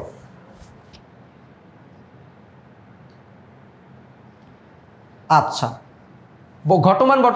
ঘটমান অতীতকালে, আচ্ছা আমরা অতীত পড়ি নাই, যদিও তোমার বইয়ের এক্সাম্পল থেকে প্রশ্নটা দিছে, এটা আমরা এখানে পড়ি নাই, এরকম অসংখ্য এক্সাম্পল ছিল। সো ঘটমানের ক্ষেত্রে আমাদের একটু এখানে দেখতে হবে,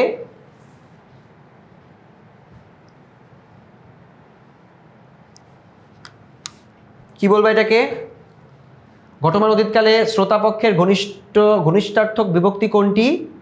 ছিলি। ঠিক আছে, ঘটমান অতীত মানে কি? এটা হচ্ছে পাস্ট কন্টিনিউয়াসের কথা বলছে, ইংলিশে বললে তোমরা ভালো বুঝবা, ওয়াজ গোয়িং। সো তুই এটা করছিলি, তখন করেছিলি, তখন রানিং চলতেছিল এটা, সো এটা একটা ছিলি হবে। আচ্ছা, নিত্য অতীতকালে শ্রোতাপক্ষের সাধারণ রূপে কোন বিভক্তি হয়? নিত্য অতীতকালে শ্রোতাপক্ষের সাধারণ রূপে কোন বিভক্তি হয়? নিত্য অতীত মানে রেগুলার অ্যাক্টিভিটি, যেটা পাস্টে এক সময় রেগুলার হইতো, সো এক্ষেত্রে আমরা তাম তি ততে হয়, আমরা মনে করি এটা তামটার ক্ষেত্রে তেটা বেশি হয়। ঠিক আছে, তেটাকে তোমরা এখানে চিহ্নিত করতে পারো। আচ্ছা, নিত্য অতীত পড়লাম, নিচের কোনটি প্রযোজক ক্রিয়ার শর্ত? অসমাপিকা বিভক্তি। যশোর বোর্ড দেখছো, কুমিল্লার যশোর বোর্ড, শব্দ আস্তে আস্তে কঠিন হইতেছে। যশোর বোর্ডে দুইটা প্রশ্ন দেখলাম যেখানে প্রচুর পরিমাণে শব্দ ওরা কঠিন করছে। সো ক্রিয়া বিভক্তির ক্ষেত্রে নিচের কোনটি প্রযোজক ক্রিয়া? প্রযোজক ক্রিয়া মানে হচ্ছে এখানে সেকেন্ড পার্সন কাউকে দিয়ে করাচ্ছে, এক্স কাজটা ওয়াইকে দিয়ে করাবে। সো এক্ষেত্রে আমরা আনো, ইয়ে, আতে, করালে, এটা আমাদের বই অনুযায়ী এটা হচ্ছে করালে, এটা বলতে পারবা। সো করালে হবে। ঠিক আছে, আচ্ছা, প্রযোজক ক্রিয়া সাধারণ, এখানে ইয়াটা সব সংখ্যাটা নেওয়া নাই, এটা মিনিংটা লেখা আছে করালে, যশোর বোর্ডে। আচ্ছা, প্রযোজক ক্রিয়ার সাধারণ বর্তমানে বক্তা পক্ষের বিভক্তি কোনটি? এটা হচ্ছে ই প্রত্যয় করাই, বক্তা পক্ষে হচ্ছে ই প্রত্যয় যুক্ত হয়, সাধারণ বর্তমানে ই প্রত্যয় যুক্ত হয়, আর পরেরটা হচ্ছে না, সাধারণ বর্তমানে কি করাই, এটা কি ই যুক্ত হইলো? সাধারণ বর্তমানে বক্তা পক্ষের আমি কাজটা করাই, হ্যাঁ করাই হবে উত্তর, করাই দাগানো আছে। প্রযোজক ক্রিয়ার সাধারণ বর্তমানে, সো ইটা যুক্ত হয়ে হচ্ছে সাধারণ যেটা আছে থাকে, এই সাধারণটা দেখে আমি অবাক হয়ে গেছি, সাধারণ হচ্ছে এটা কালেরটা বলছে, আর প্রযোজকের ক্ষেত্রে হচ্ছে আই হয়, তাই না? সো করাই, ওটাতে ছিল হচ্ছে করি, কাজটি আমি করি, আর হচ্ছে কাজটা আমি করাই। ঠিক আছে, সো ই আর আই যুক্ত হয়েছে। সো এরই মধ্য দিয়ে আমাদের ক্রিয়া বিভক্তির পার্টটা শেষ। আশা করছি তোমরা ক্রিয়া বিভক্তির প্রত্যেকটা টপিক খুব ভালো করে বুঝতে পেরেছো। এখন আমরা চলে যাব আমাদের ক্রিয়ার কাল এই পার্টটাতে। ক্রিয়ার কাল থেকে আমরা একটু পড়াশোনা করব। ক্রিয়ার কালটা খুবই ইম্পর্টেন্ট। সো এরই মধ্য দিয়ে আমাদের ক্রিয়া বিভক্তি নিয়ে যত প্রশ্ন আসতে পারতো, বিভক্তি নিয়ে যত প্রশ্ন আসতে পারতো, আমরা কিন্তু দেখে ফেলেছি।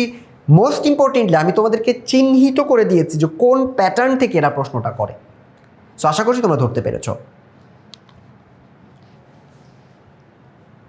ক্রিয়ার কাল বর্তমান, অতীত নাকি ভবিষ্যৎ, এই জায়গা থেকে প্রচুর পরিমাণে বহু নির্বাচনী প্রশ্ন আমরা কিন্তু এসএসসি পরীক্ষায় আসতে দেখি। কাল চিহ্নিত করতে পারাটা খুব সহজ, কিন্তু যখন আমরা কালগুলোকে আরও ছোট ছোট ক্ষেত্রে ভাগ করি তখন এটা আমাদের জন্য কঠিন মনে হয়। বর্তমান, অতীত, ভবিষ্যৎ তিনটা শুনতে খুব সহজ লাগে, কিন্তু যখন সাধারণ বর্তমান, ঘটমান বর্তমান, পুরাঘটিত বর্তমান এরকম আসে তখন আমাদের জন্য এটা কনফিউজিং মনে হয়। আজকের এই ক্লাসে তুমি যদি থাকো তাহলে তুমি বেসিক বুঝতে পারবে যে কোনটি থেকে কিভাবে তুমি কাল চিহ্নিত করো, এবং এটিও বুঝতে পারবে যে কোন অংশ থেকে বেশি বেশি প্রশ্ন আসে। চলো শুরু করা যাক বেসিক দিয়ে। সো ক্রিয়ার কাল মোটামুটি আমরা তিন ভাগে ভাগ করতে পারি। একটা হচ্ছে বর্তমান, অতীত, ভবিষ্যৎ, তিনটা আমরা দেখতে পাই, তাই না? আচ্ছা, সো এই তিনটের ক্ষেত্রে আমরা ক্রিয়ার কালটা আসলে কি? কালটা হচ্ছে কোনো একটা কাজ সম্পূর্ণ হওয়ার সময়, এটা তো আমরা জানি। ক্রিয়া বিভক্তি পড়ছে, এখন ক্রিয়ার কালটা পড়তেছে। আমাদের বইতে দেওয়া আছে, ফার্স্টে আছে হচ্ছে বর্তমান কাল। বর্তমান কালটা খুবই সহজ, আমরা এটা সব পুরোটা হলুদ কলম দিয়ে দেখাবো, পরেরটা আমরা ব্লু কলম দিয়ে দেখাবো, তারপরে গ্রিন কলম দিয়ে দেখাবো। বর্তমান কাল হচ্ছে যেটা বর্তমানে এখন রানিং, যেমন আমি তোমাদেরকে পড়াচ্ছি। আমরা প্রেজেন্ট টেন্স পড়ছি, প্রেজেন্ট ইনডিফিনাইট টেন্স পড়ছি, পারফেক্ট পড়ছো, পারফেক্ট কন্টিনিউয়াস পড়ছো না? প্রেজেন্ট টেন্স,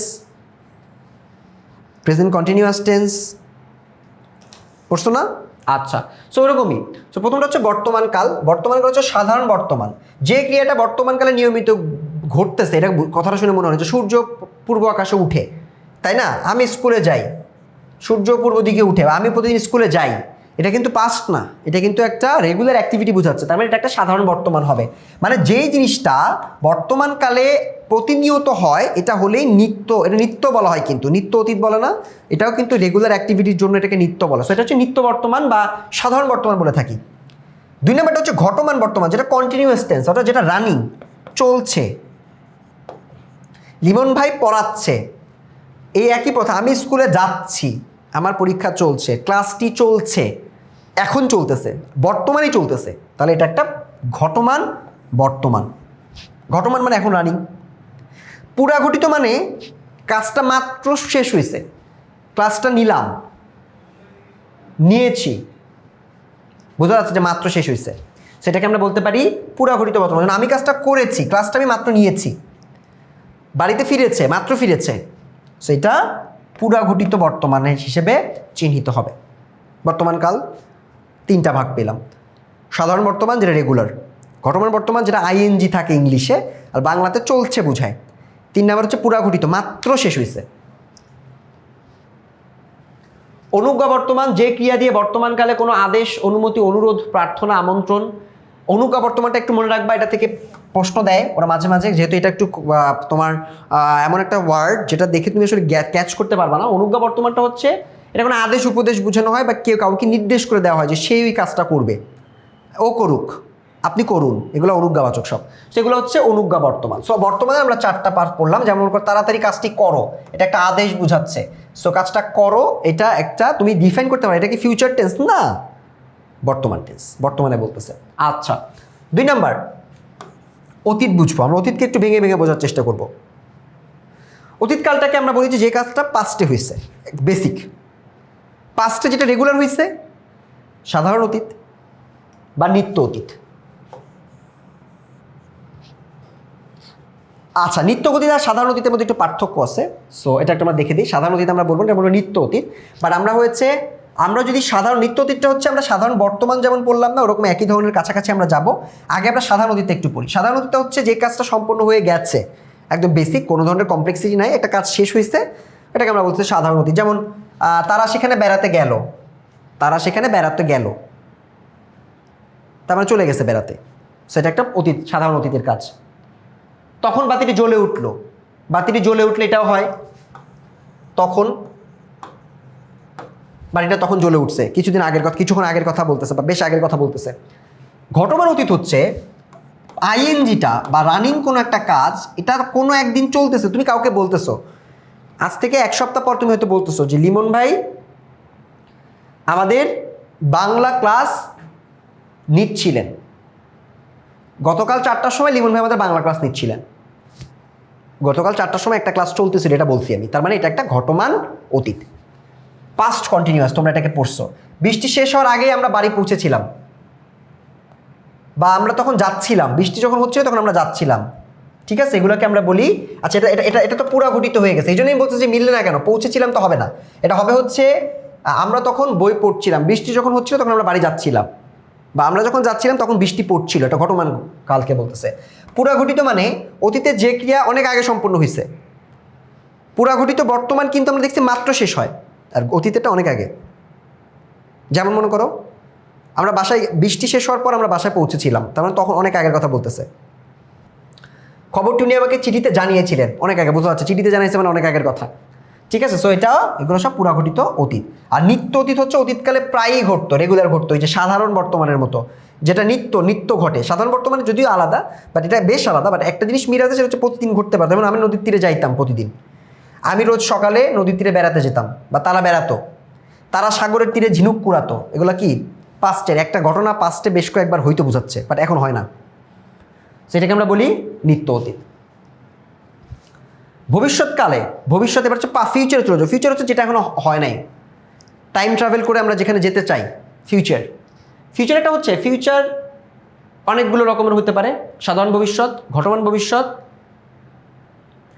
অনুজ্ঞা ভবিষ্যৎ। সো ভবিষ্যতের ক্ষেত্রে আমরা যেটা দেখি সেটা হচ্ছে যেটা ফিউচারে হবে, এটা 3 প্রকার। একটা হচ্ছে সাধারণ ভবিষ্যৎ, ভবিষ্যৎকালে যে সাধারণভাবে যেটা সংঘটিত হবে, যা আমি পড়বো বা আমরা মাঠে খেলবো, 2-1 দিনের মধ্যে সে আসবে, এই ক্লাসটা তোমরা পাবে, এগুলো হচ্ছে সাধারণ, জেনারেল সেন্সে, যেটা ফিউচারিস্টিক একটা কথাবার্তা। ঘটমান মানে চলবে।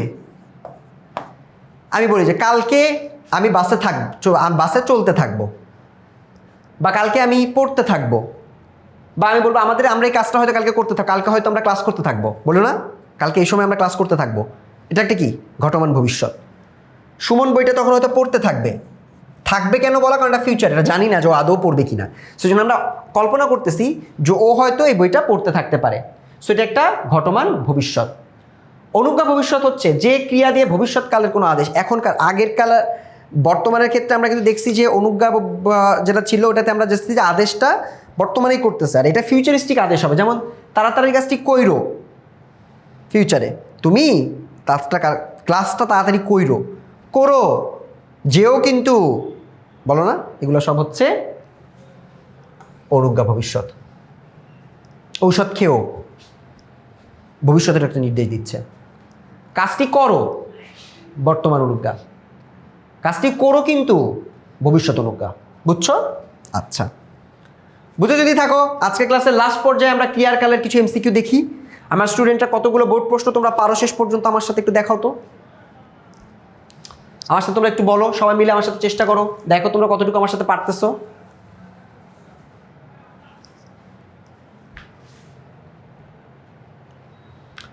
অনুজ্ঞা কোন কালে ব্যবহৃত হয়? 2টা কালে আমরা দেখছিলাম, তোমরা বলবা এটা, তোমরা বললে আমার এন্ড থেকে ডান হয়ে যাবে। অনুজ্ঞা কোন কালে ব্যবহৃত হয়? বর্তমান, ভবিষ্যৎ, ভবিষ্যৎ ও অতীত, বর্তমান ও অতীত, নিত্যবৃত্ত অতীত, কোনটা হবে বলো?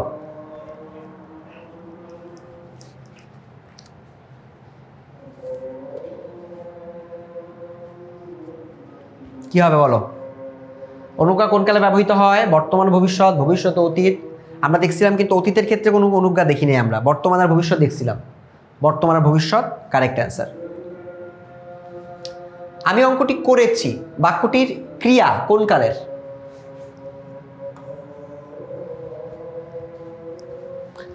ঘটমান তো বাদ, করেছি, করছি না, তাহলে ঘটমান বাদ।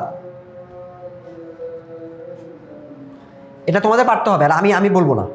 আমি তো উত্তর হওয়ার পরে যদি তোমরা ভুল করো সেক্ষেত্রে আমি কারণটা বলে দিব যে কেন এটা হলো বা কেন হলো না। ঠিক আছে, বলো। অঙ্কটা করেছি, এটা পুরাঘটিত বর্তমান। আমি অঙ্কটা করেছি, এটা তো 2 মাস আগের কথা না। আমি অঙ্কটা করেছি, এটা মনে হচ্ছে যে করেছি, মাত্র শেষ হলো। পুরাঘটিত বর্তমান, এটা অতীতে যাবে না। সাধারণ বর্তমান তো না, এটা তো হবে না। আমি রোজ অঙ্ক করি, সাধারণ বর্তমান। ঠিক আছে, ঘটমান বর্তমান, আমি অঙ্কটা করছি, ঘটমান বর্তমান। পুরাঘটিত বর্তমান মাত্র শেষ হয়েছে। ক্লিয়ার? সকলের মঙ্গল হোক কোন কালের? অনুজ্ঞা দিও না, আবার অনুজ্ঞা হইতে পারে, দেখো তোমরা যেটা ভালো বুঝো। সকলের মঙ্গল হোক, এটা আমরা কি দেখতে পাচ্ছি? প্রার্থনা করতেছে সকলের মঙ্গল হোক।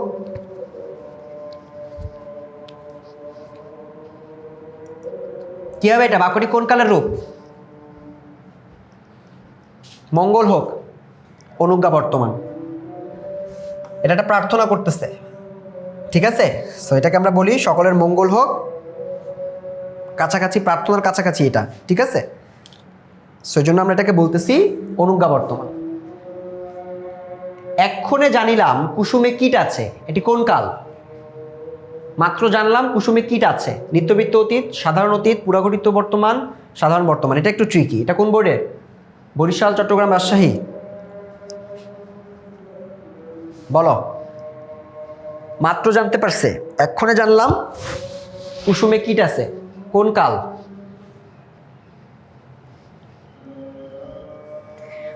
অনেকেই প্রশ্ন করো যে ভাইয়া বইয়ের বাইরে থেকে কি প্রশ্ন আসে? উদাহরণ থেকে, বইয়ের উদাহরণ থেকেই তোমরা প্রশ্নটা পাবা, টেনশন করার দরকার নাই, ইনশাআল্লাহ বইয়ের উদাহরণ থেকেই তোমরা প্রশ্নটা পাবা। সো এক্ষণে জানিলাম কুসুমে কীট আছে, এটা কোন কাল?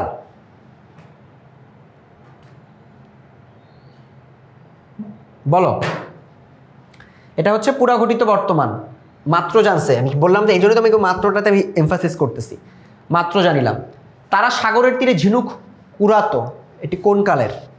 কুড়াতো এটা কি রেগুলার অ্যাক্টিভিটি আগে ছিল, এটা বোঝাচ্ছে না? শুধুমাত্র পাস্ট কিন্তু এটা না, এটা রেগুলার একটা অ্যাক্টিভিটিকেও বোঝাচ্ছে। সো তোমাদেরকে একটু চিন্তা করে বলতে হবে যে এটার উত্তরটা কি হতে পারে।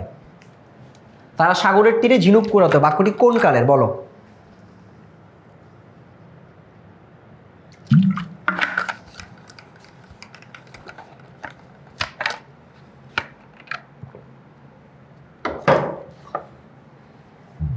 পেয়েছ? নিত্য অতীত হবে না এটা? এটা কি নিত্য অতীত হবে না?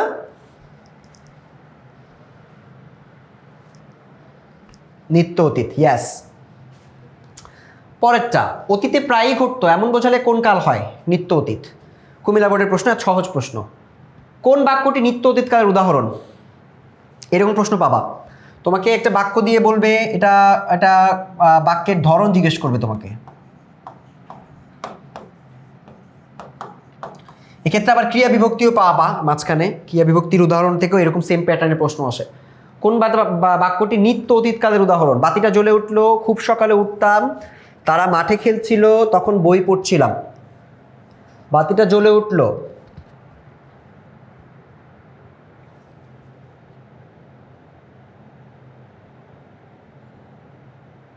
কি হবে? বাতিটা জ্বলে উঠলো, বাতিটা জ্বলে উঠলো বর্তমান। আমাদের বলছে নিত্য অতীত, খুব সকালে উঠতাম, খুব সকালে উঠতাম, ওকে। তারা মাঠে খেলছিল, না খেলছিল এটা তো পাস্ট কন্টিনিউয়াস হয়েছে। তখন বই পড়ছিলাম, এটাও কন্টিনিউ পাস্ট কন্টিনিউয়াস চলে গেছে। এটা হচ্ছে অতীত, নিত্য অতীতকাল হচ্ছে রেগুলার, তার মানে খুব সকালে উঠতাম। ইয়াস, খুব সকালে উঠতাম, এটা আমরা পারলাম, ইজি। অনুজ্ঞা ভবিষ্যৎকালের উদাহরণ কোনটি? অনুজ্ঞা আদেশ নিষেধ থাকবে। অনুজ্ঞা ভবিষ্যৎ, ফিউচারে তুমি কোনো একটা কাজ করো, এরকম কিছু একটা থাকবে। বলো, কাজটি করো, আমরা রংপুরে যাব, এমন ঘটনা ঘটতেই থাকবে, আমরা করতে থাকবো। এটা তো ফিউচার কন্টিনিউয়াস না? আমরা করতে থাকবো তো হওয়ার কথা না। তাহলে এটা কী হবে? কাজটি করো, ওষুধ খেয়েও। সো এটা হইতে পারে, হ্যাঁ এটাই যশোর বোর্ডের প্রশ্ন। ওষুধ খেয়েও বা কাজটি করো, এগুলা ভবিষ্যৎকালের উদাহরণ। আমরা রংপুরে যাব, এটা তো না, এটা তো ফিউচারের সাথে সাধারণ ভবিষ্যৎ। হ্যাঁ, এমন ঘটনা ঘটতেই থাকবে, এগুলা সব ফিউচার। ওই যে আমরা তোমার ভবিষ্যতের ওই যে পুরাঘটিত ভবিষ্যৎ দেখছি না, পুরাঘটিত ভবিষ্যৎ না, ভবিষ্যতের আরেকটা টাইপ কি পড়লাম? সাধারণ ভবিষ্যৎ, নিত্য অনুজ্ঞা ভবিষ্যৎ, আর হচ্ছে ঘটমান ভবিষ্যৎ। পুরাঘটিত না, ঘটমান ভবিষ্যৎ। সো এখানে আমরা ওটা পাবো না। সো আমরা এখানে যে প্রশ্নটার উত্তরটা দিলাম,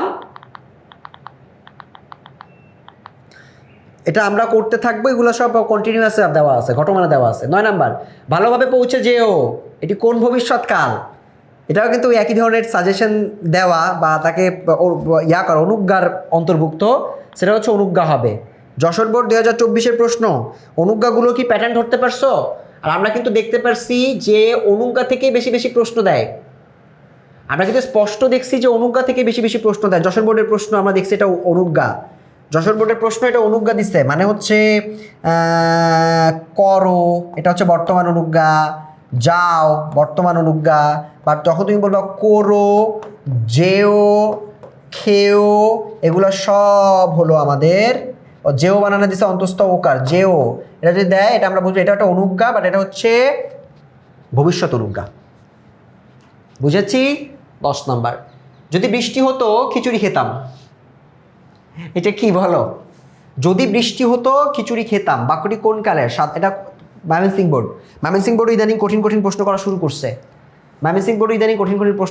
করছে। সো এটা কি হবে বলো? যদি বৃষ্টি হতো খিচুড়ি খেতাম বাক্যটি কোন কালের? সাধারণ ভবিষ্যৎ, সাধারণ বর্তমান, সাধারণ অতীত, ঘটমান বর্তমান। ময়মনসিংহ বোর্ড 2024। যদি বৃষ্টি হতো তাহলে আমি খিচুড়ি খেতাম, এটা একটা এমন একটা সেন্সে সাধারণ ভবিষ্যৎ, সাধারণ বর্তমান, সাধারণ অতীত সবগুলো সাধারণই দিছে। ঘটমান বর্তমান কি হবে দেখি আমরা। এটা হচ্ছে সাধারণ অতীত, মানে বৃষ্টি হয় নাই, বৃষ্টি হইলে আমরা হয়তো কিছুটা খাইতাম, বৃষ্টি যেহেতু হয় নাই তবে এটা অতীতের কথাই বলতেছে। এটা একটা সাধারণ অতীত হিসেবে আমরা এটাকে চিহ্নিত করতে পারি। বোঝাতে পারলাম সবাইকে? এরই মধ্য দিয়ে আমাদের আজকের ক্লাসটা আমরা এখানে শেষ করব। এবং তোমরা সবাই কিন্তু দেখছো যে আমরা কিন্তু আজকের পুরো জিনিসে 3টা কাজ করছি। একটা হচ্ছে আমরা বেসিক পড়লাম, 2 নাম্বার হলো আমরা তোমার এমসিকিউ দেখলাম বোর্ডের, 3 নাম্বার হচ্ছে আমি কিন্তু তোমাদেরকে সাজেশনও দিয়েছি, মার্ক করে দিয়েছি যে কোনটা থেকে বেশি বেশি প্রশ্ন আসতে পারে, সেগুলো তোমরা ভালো করে দেখে নিবে। কমেন্টে তোমাদের জন্য একটা লিঙ্ক দিয়ে রাখছি, যেই লিঙ্কটাতে তুমি যেই ক্লাসেরই হও না কেন আর যেই ব্যাচেরই হও না কেন, তুমি কমেন্টে লিঙ্কটাতে যাও, গিয়ে একটা কাজ করবা, গিয়ে হচ্ছে তুমি কমেন্টে গিয়ে দেখবা তোমার ব্যাচের জন্য কি আছে, তোমার ব্যাচের জন্য কোন সাজেশন আছে, কোন ফ্রি কোর্স আছে, আমরা কি কি অফার করছি, এগুলো যদি জানতে চাও কমেন্টে দেওয়া লিঙ্কে চলে যাও। যদি মনে করো ভাইয়া কমেন্টে যাওয়া লিঙ্কে গিয়ে আমার ইচ্ছা পূরণ হয় নাই, কল করো 16910 এই নাম্বারে কল দিয়ে বলো আমরা লিবন ভাইয়ের স্টুডেন্ট, অথবা বলো আমরা স্টুডেন্ট, আমরা ক্লাস 10-এ পড়ি, ক্লাস 9-এ পড়ি, এসএসসি পরীক্ষার্থী, আমার জন্য আপনাদের কি কি আছে বলেন, তোমাকে তারা সব কিছু ডিটেলসে বলে দিবে। সো তোমার ব্যাচের গুরুত্বপূর্ণ সকল তথ্য জানতে কমেন্টে দেওয়া লিঙ্কে চলে যাও অথবা কল করো 16910 এই নাম্বারে। আজকের ভিডিওটাতে এতক্ষণ থাকার জন্য অনেক অনেক ধন্যবাদ। পরবর্তী ভিডিওতে তোমাদের সাথে দেখা হবে। সেই পর্যন্ত সবাই ভালো থাকো, সুস্থ থাকো এবং বেশি বেশি করে বাংলা পড়ো। আল্লাহ হাফেজ।